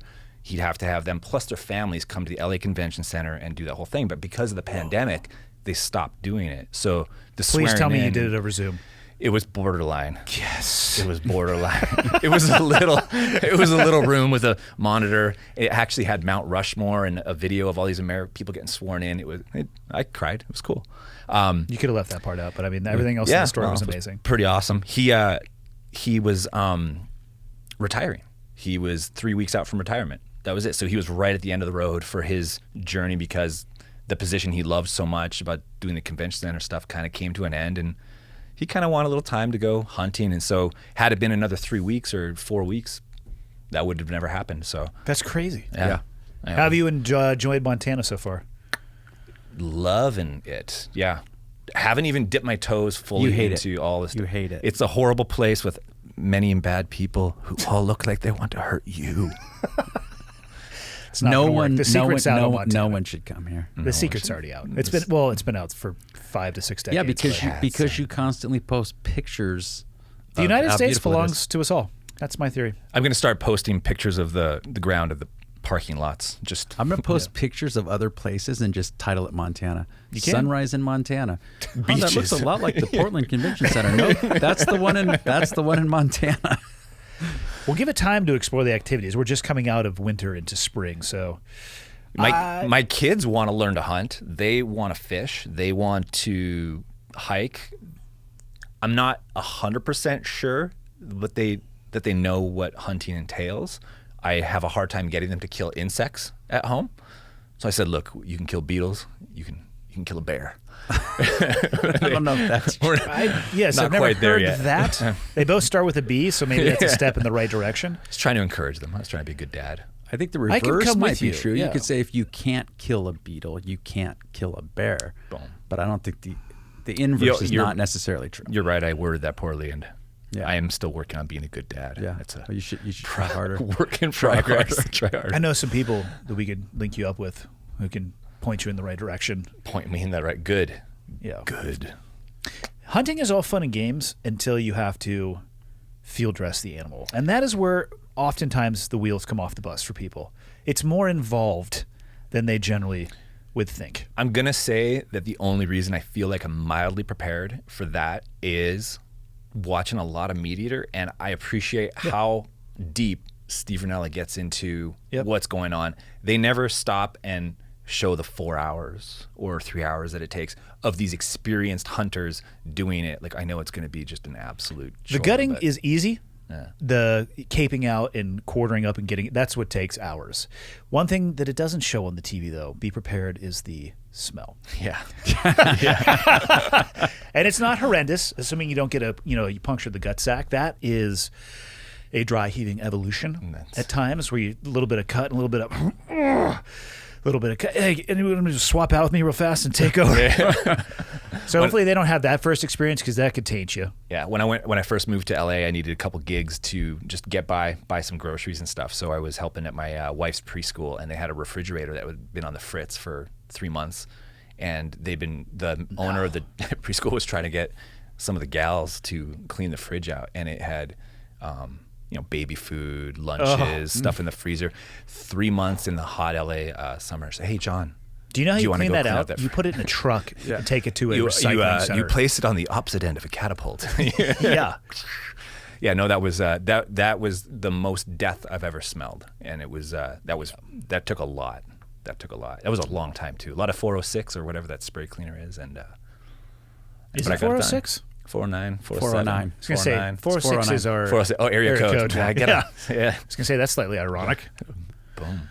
When did you develop your love of cooking? Because you got some cool shit going on right now. Trying to make things happen with food. Are you actually trained in any way, a traditional sense, when it comes to your chefing? I actually don't know if that's a word. But my first job that wasn't like paperboy and crossing guard was a dishwasher in a fine dining restaurant in Winnipeg, Manitoba called Tiffany's. Sounds hoity-toity. Indeed it does. Indeed it does. I started as a dishwasher, and I did what a lot of chefs start doing, which is just learning how a kitchen runs. Started getting handed small responsibilities like salad prep, appetizer prep, a little bit of line cooking. I got pulled onto the line to do some cooking for quite a while, so that got mixed in with my dishwashing duties. And then I took a bit of a hiatus from that for a year of college. When I moved back to Winnipeg, I picked up a job there bussing tables, because the bussing there was actually really good. You made good tips, and at that restaurant there was tableside flambés, so there was so rolling Canadians cards. Tip when they're in Canada, just not when they're in the United States, is what you're telling me. It's because their money doesn't go as far here. It cost a lot to That's get accurate, here. actually. Yeah, it puts a damper on things. They actually did pretty good. We got pretty decent tips there, and I'd say 90% of it was because of the show. Like, someone ordered an appetizer, and it was a shrimp appetizer. Well, I had to bring out all the ingredients, and the waiter would flambe it at the table, cook it right there for them, and serve it up. And you get that done for your appetizer, maybe your main course, and your dessert. That's a hell of a show. Yeah. Heck yeah, man. Most people would be inclined to tip 25, 30%, almost minimum. And if they really dug you, it would be absurd. So the money was good as a busboy, but I need more money because I had rent and an apartment. So I got pushed into a waiter position, and I had to learn how to do all that cooking too. So I knew about the kitchen. I knew about the volume, like large parties, 130, 140 people, small things like tables of 2, tables of 6, and then bartending. I had to be my own bartender as a waiter because we didn't have a bartender. So a table ordered a bunch of wine and cocktails. I had to go run and make that stuff. So that was my hard, fast introduction to it, and it paid the bills. And I've just been cooking since. So when I came here to LA, down to US, I'd been in the restaurant for 6 years. So I'd been around food a lot. And then I just started cooking a lot when Jamie and I got together, because she couldn't cook to save her life. She's really awesome with the microwave. Honey, I love you. And that's it. She's not, she doesn't cook stuff. I don't think she's ever cooked a chicken breast. Stop it. Yeah. I don't think she's ever made rice from scratch, and not her fault. She's never been shown and never needed to do it. She made me scrambled eggs the first night we spent together. And the next day I made her scrambled eggs. And she's like, well, you're doing the cooking from now on. Alrighty then. This is going to go. Yeah. So, and it was not a bad deal. I actually really like it. I like to cook. I love to cook too. Kind of it's a skill for sure. And there are certain people who don't take to it as well as others. Yeah. I think if you're doing it just for survival and you don't take joy in it, you're just doing it because I got to eat and I can't afford to eat out, that can be a bit of a drag. But if you start realizing that, I'm going to be doing this every day for my kids, for my wife, for myself, multiple times a day, why not get good at it? Yeah. Why not start planning how it's going to go and really put a little more consideration into it? And you learn a couple techniques of refinement. You start practicing things that you're good at. And it's like anything else. You just start feeling like, hey, maybe I have a bit of a, maybe a purple belt or a brown belt in cooking. And, just put in the hours and the time. And yeah, no, I enjoy it. I like cooking, I like eating, and I like entertaining. So that's like my jam. If I could have it my way, we'd have people at our place all the time. I'd just be cooking for people. I think the best times I can remember are usually around a fire pit, a table, party, but there's always food as kind of like a piece of it or a component of it. Booze too, a lot of booze. But food has always been a part of it. And I think that if I don't know somebody and I just force them to sit down for an hour and a half, 2 hours with food, all of a sudden they kind of crack open a little and you get a window into them. So it's been an awesome way to get to know people. Here in particular, we've had people over and it's been really cool. I had some tacos. Have you decided to move forward with your business? Yeah, I'm still working on permits, licenses, and trying to figure out what it's going to look like. Well, what do you want it to be? If I tell you, I'll hold you accountable. Yeah. So go ahead. So I think Montana needs something that looks like a Viking hall meets Montana Lodge blended with a Texas barbecue joint, something like that. So it's a large gathering hall where food and fire is the centerpiece. We come together for that and the drinking because it's Vikings. It has the comforts of Montana, like a wood lodge, just a big warm building, and then the deliciousness and refinement of maybe French cuisine blended with Texas barbecue. So you have the refinement added to smoked delicious meats. With Would a that big be like emphasis on barbecued escargot with barbecue sauce? double barbecue sauce. Please. Are you going to stick with because right now you're playing around a little bit with what I would call meal delivery. Yeah. Cooking, not really cooking on demand. You're offering a menu and people can order it or not. Yeah, I'm doing that as a kind of a test run. I'm trying to see if people respond well to what I'm doing. I think we know the answer to this already. Yeah, you'd be inclined. There's cornbread on the table and smoked pork somewhere around here. But I'm trying to flex a little bit of my muscles and sort of see what people react real well to, if there's a couple stinkers in there. And then, if you describe your journey in podcasting, it'd probably be from the start to where you are now that you've sort of discovered your voice and you probably have a lot, like you're feeling a lot more confident, comfortable interviewing people, right? And it's kind of like that. I feel like I'm trying to find my voice with food. Like, is it steaks only? Is it chicken? Is it pork? Is it smoked? Is it barbecued? Is it grilled? Can it be all these things? And how would I make that work? And just trying to figure out which way to launch it. So what are you going to call it? The only thing a man can call something: pepper and margarine. That's my name. No, damn. You're Salt and Butter. Salt and Butter. Yeah. Let me ask you an important question. Do you own that web domain already? I have salt-n with an N -butter because salt and butter. Somebody wants $2,100 for it. It's weird. Bunch of jerks. I wonder you who jerks it is. on the internet. Stop screwing around. And then maybe you shouldn't have put your salt sticker. and butter. Maybe you shouldn't have put your sticker on the stuff when you brought it to the gym the first time. Some of us act quicker than others. $1,500 is the best offer. I'll give it.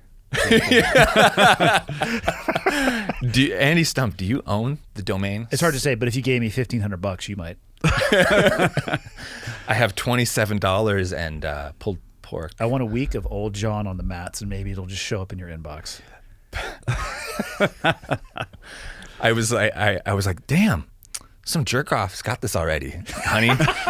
Jamie's like, what? That can't be. And I looked at some of the other options, and then I was like, well, Just get saltandbutter.org. Salt and butter is kind of cool. And we're like, yeah, that's kind of cool. Kind of okay. like salt and pepper. Yeah. And then that came up. I was like, I can't get that because that's $2 million or whatever. I don't know. You going to stick with jiu-jitsu as well? Yeah. I need to do jiu-jitsu. Like Travis, it's therapy, and it's one of the great joys of life. I think it's funny when you finally figure out what place it has in your life. I've had people tell me that our gym in LA was like church to them. They don't go to church, they don't go anywhere with their kids, but they come to our gym. And the way that the coaches and the staff interact with their kids, and the way the community at the gym react with each other and spend time with each other, that was the community that they filled their sails with. And kind of, they were excited to come to the gym. They're never annoyed to be there, no matter how crowded it got in our waiting area, no matter how crazy the parking was. It was like 100% worth it for them to be in that environment. And being at the helm of that, or pardon me, being in the mix with that is a real special thing as a coach. And being at Travis's gym here and at SBG Montana it's been interesting trying to figure out where I fit in. But you just fit in. Like, you just do jiu-jitsu, and that's the honest expression of who you are. And people see that, you know? So it's been exciting to get to know everybody, and everyone's been real welcoming, except for Andy. And No way. Hey, now. I'm welcoming. You're very welcoming. I'm just trying to get old John to peek out. Old John's coming for some flying elbows. He thought that buying the URL would do it, but apparently that wasn't enough. I didn't even bother to look to see who owned it. I was like, some jerk-off's already got it because it's a great name. Some people know how to buy URLs without letting you know who owns it. It's not my first rodeo. This is your military mind with a hostile takeover kind of angle to it. I kind of like it. Yeah, counterinsurgency can be applied to anything, just outside of the battlefield as well. So I always ask people at your level in jiu-jitsu, what advice would you give to somebody starting? I'm always interested to hear the advice from people who come from different gyms and different backgrounds. Show up. That's probably the number one way to get better at jiu-jitsu and fully enjoy it is show up. Manage your expectations.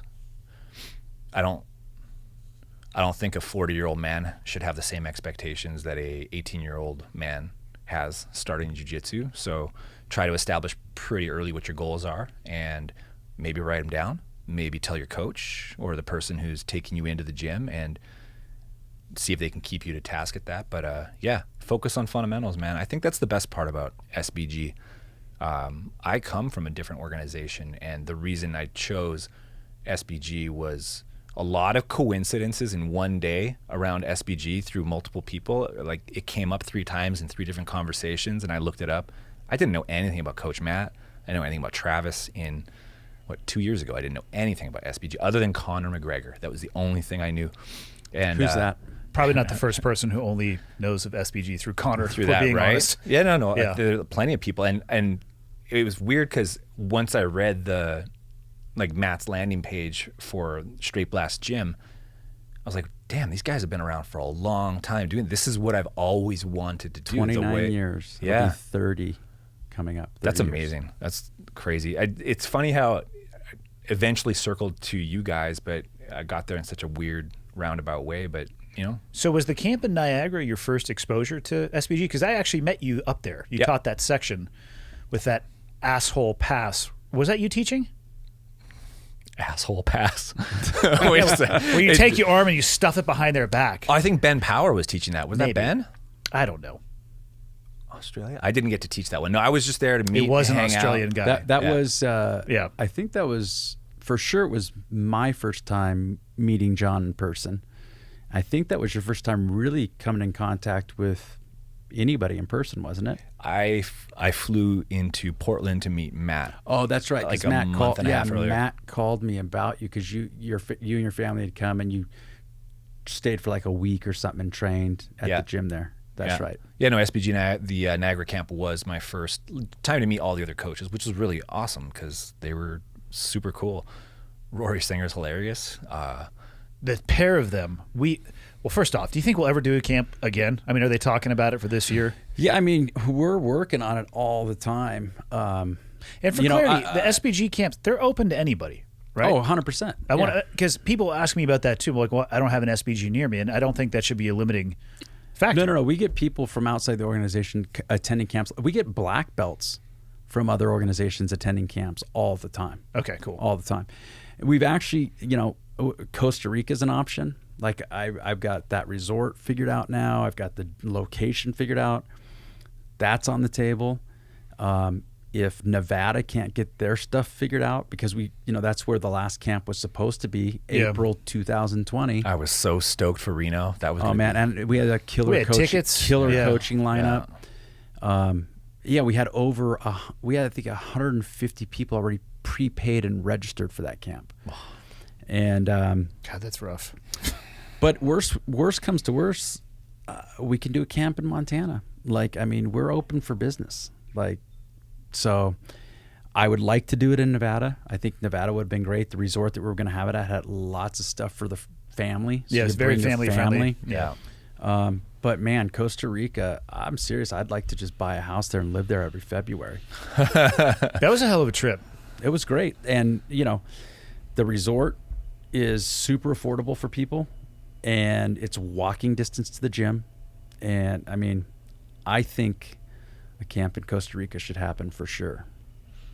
I would go. It'd be absolutely. Yeah. I think when you were just just kind of tossing around prices for what it would be, it was the same price as a 1-day round trip ticket to Portland to go to Costa Rica, have all your food and lodging, and have a guest with you. I was like, oh my God, that's for a week. Yeah. 5 days. 5 days. Yeah. I was like, oh, that's absurd. So I was blown away when we went and toured the resort, which the one that was just down the hill from where we were staying. Just down the hill from our Airbnb. Yeah. And totally walking distance to Hero Academy, which is, Ron's actually been emailing us, and he's totally down to do it. And what did I say? It's like, you could do 5 days with training, with your lodging, breakfast, a shuttle to and from the airport for $1,200. And it was like, man. And then if you had a training spouse, it was an additional $600. And if you had a non-training spouse, it was an additional $200. It was super cheap. The value there is insane. That's you're in ridiculous. Costa Rica too on top of it. How was the food? It was good. Well, honestly, you could get whatever you wanted. You could get local seafood, or you could go get good Mexican. You could get Italian. Nice. Yeah. It really tacos. We had good tacos that one night. Burgers. I had a burger with peanut butter on it. Didn't know what to expect. Was satisfied with the experience. Okay. I also had that burger. It was good. I only got it because Dan was talking about it. I was like, you've got to be kidding me that they offer that as a menu item. Then I saw it and thought, but I must have this. I'm going to try that. I'm going to. Did you go to Waffle Monkey for breakfast? No, we did not go to So Waffle there's Monkey. Waffle Monkey on the beach. It's only waffles. It's ridiculous. I went there and sat on the beach and ate waffles, and it was pretty fabulous. You're a happy Few man. people have the ability to say that sentence. I sat on the beach and ate waffles. No, that trip was awesome. We had some travel hijinks on the way there, but if it had gone smoothly, it would have been extremely simple. Went smooth for Keith and I. Yeah, we got, whatever. Overnight in Denver, it's fine, and then maybe go to Chicago on the way back. It's a direct flight from the line of travel from Costa Rica to Chicago, then to Denver. The classic overnight in Denver. I hate that airport. It's the worst, especially if you get there's no hotels next to the airport. That's what there is actually one. There's one connected to it, and I had forgotten about that. Okay, because we Ubered into town, and as soon as we got delayed, I was like, listen, I have a lot of points from when I used to travel a lot. I'm finding a freaking hotel. We're getting out of here immediately. We'll handle all of this on the Uber ride. Let's just go get a killer meal, nice glass of wine, got an amazing ribeye and a killer bottle of red wine from California. And it's like, perfect. We'll get up at a casual hour and go to Costa Rica. Boom. Lemons to lemonade. Exactly what I was thinking. Yeah. No, that was awesome.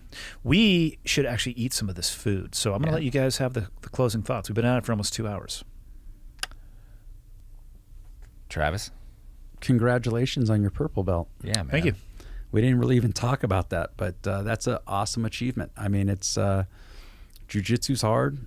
Most people don't get to purple belt. I mean, it's one thing to be like, oh yeah, I got my blue belt in jiu-jitsu, and then I never got my purple belt. But so, I mean, you're at the midway point.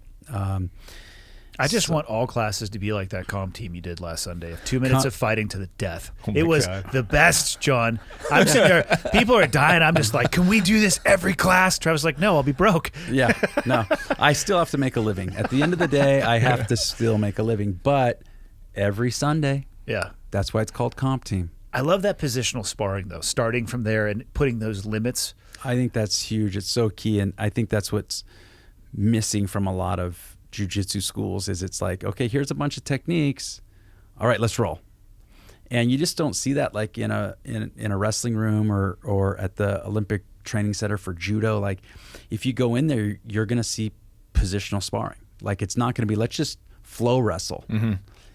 It's fun to do jiu-jitsu, but if you're actually interested in results, I mean, you have to positionally spar. I mean, you have to drill. Like that's where it's at. It's just not as much fun as just touching hands. And I definitely need to make a structure of that a little more of a habit in my jiu-jitsu. I think that's like probably something I should get after. Trust me, I'm do as I say, not as I do. Yeah. No, that comp Sundays are kind of sacred territory for us at home, so I try to get out. But the one class I did do, I had a blast, and I forgot how much fun it is to just start in a horrible position and do it over and over again. It is. And if great. you get out, the only reward is you go right back into that horrible position again for your 2 minutes, and then flippy floppy. Yeah. Flippy floppy. Yeah. Always black belt tip.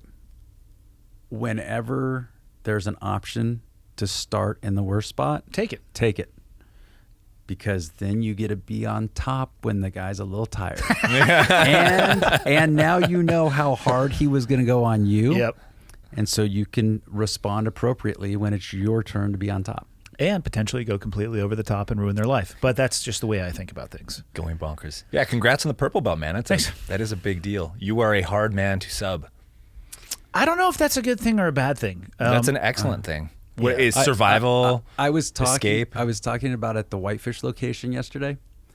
Probably today. Today's Thursday. Oh, was it today? God, my days they start early. Without my phone, I would not know what day of the week it is. And most days. I forget what day it is. But we were talking about the Ironman last night, right? A bunch of the guys that were in class were at the Ironman, and somebody who wasn't there, Jose or something. I was saying, yeah, man, I'm like, I was rolling with Andy and I realized like I had heard a couple of songs. I'm like, this is taking a really long time. Like the songs have changed on the radio. And I said, and then I got done and it was like 15 minutes. And then Matt, who was at the Ironman, goes, actually, I recorded it. It was 18 minutes. I was like, damn. I'm like, God. And I'm like, I'm thinking to myself, I'm like, I was the last person to roll with you. And it still took me 18 minutes to submit you. Like, and then last night at the bar, you're like, yeah, I was hoping to come out 30, 40 seconds tops. Yes, that's always that's always my goal. I didn't even take. I just wear like my street clothes under my gi because I'm like, okay, well, I'm gonna go out there. I'm gonna ankle pick somebody. I'm gonna sub them real quick, and then we'll go, celebrate. And I was just like, man, like I was sweating. Yeah. So that part wasn't cool, but it was funny because Coach Michael, he was there too, and he's like, what is wrong with that? Like, we're supposed to be able to go out there and just tap these guys and then go to pizza. And I'm like, those were the good old days, Michael. Long gone are those days. Like, but Michael was like, man, I'm sweating. Why am I sweating? Why is Andy trying so hard? I was in full defense mode at that point. No, you guys were like the last five. You were like bunkered down. Yeah. No, you wasn't all defense though. I mean, your blue belt Ironman was a lot of survival, and that's what you would expect. But you subbed way more people than subbed you, and even towards the end, like the last 6 or 7 people, like there were still people that were getting subbed in those last 6 and 7. I went out there and was like, okay, don't let this guy get on top of you. Whatever you do, don't overcommit, because if he gets on top of you, this could be a problem. I was actually thinking the same thing. Don't let the student get on top of you. I got to say, probably what helps your jiu-jitsu a lot, and this is as an outside observer watching someone go from blue to purple. I've seen a lot of your blue belt action, and I think a lot of how you've adapted your jiu-jitsu has obviously a lot to do with how Travis is running the gym and how things are going there. But you've had John Frankel, Henry Akins. You've been spending a lot of time with jiu-jitsu thinkers, and so you've started from that standpoint and really taken it to heart. You said something to me in Niagara when we first met, and it was that you'll always listen to people who are smarter than you on something, right? Which, fortunately for me, is everybody. But when you said that, I was like, here's a guy who knows a lot of stuff about stuff, but you're willing to know when to say, I don't know, and, that's the better way. I will do it that way. Travis will tell you, if he tells me to put my hand in a certain place, like, that's just where I'm putting my hand. And then this son of a bitch, like, drip feeds me information. He didn't tell me about that stupid Americana choke above his head, or not choke, submission until 4 days ago, maybe. And now I'm like, this is my favorite thing ever. I saw you do it to 4 people right in front of me yesterday. I was like, oh my God. In my defense, that's not intentional. I wait till the opportunity arises. I saw you trying to arm triangle, and I was like, oh, he must not. Or it was actually me. Yeah. You were trying to arm triangle. Yeah, it's me. I'm thinking to myself, okay, he's almost got this arm triangle. I wonder why he's not Americana-ing me right now. Because I didn't even know it was there. Yeah, and Sweet so baby Jane. when we got done, I showed you, hey, why didn't you just do this to me? And then I immediately said, can I put those words back into my mouth? The impact was immediate in my game. Yeah. So now the next time I find myself in that position, I have 2 things to worry about. So Yeah. best to not get mounted, I guess. Yeah. Yeah. When does the Bozeman gym open? Because there are people in Bozeman who listen, and quite a few of them will reach out and say, where should I go? I've been blown away by, even before I was planning to open a gym in Bozeman, I would get people reaching out, hey, why don't you open up a gym in Bozeman? And then we actually thought serious about it. And then, of course, my son moved there. And now that we're opening it, I mean, I get a flood of no one ever messages me on like Instagram and now I'm getting all these messages. So I know that there's people. There's interest and desire. For sure. We are shooting for May 1st as the grand opening. Our mats and wall pads are scheduled to be delivered next week. We're going down there this weekend to start prepping the space. The space is mostly ready to go because it was, in its previous life, was a karate school. Perfect. Oh, that's sweet. So we're just going in, putting our mats, our wall pads down, doing a little bit of cosmetic. A little aesthetics. Yeah, it's a little dated.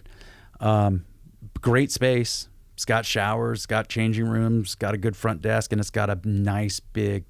It's basically the size of Whitefish as far as the mat space. Oh, that's fantastic. And yeah, I mean, we're paying rent already, so the sooner the better. Clock's ticking. Correct. Oh man. Correct. Yeah. So we're shooting for May 1st, and I have no doubt that with, Ricky's a phenomenal coach. I mean, he's been doing jiu-jitsu since he was 4. He's awesome. And he's been surrounded by the guys that John just mentioned. I mean, and then some. Oh yeah, he's yeah. grown up with Kavanaugh and Carl Tanswell and Matt Thornton and John Frankel and all the. I mean, he's just a blend of all the best that the organization has. Because I mean, I'm jealous. Yeah. That's a good way to put that. Yeah. What a unique way to grow up, man. That's awesome. Yeah. I mean, How old is he now?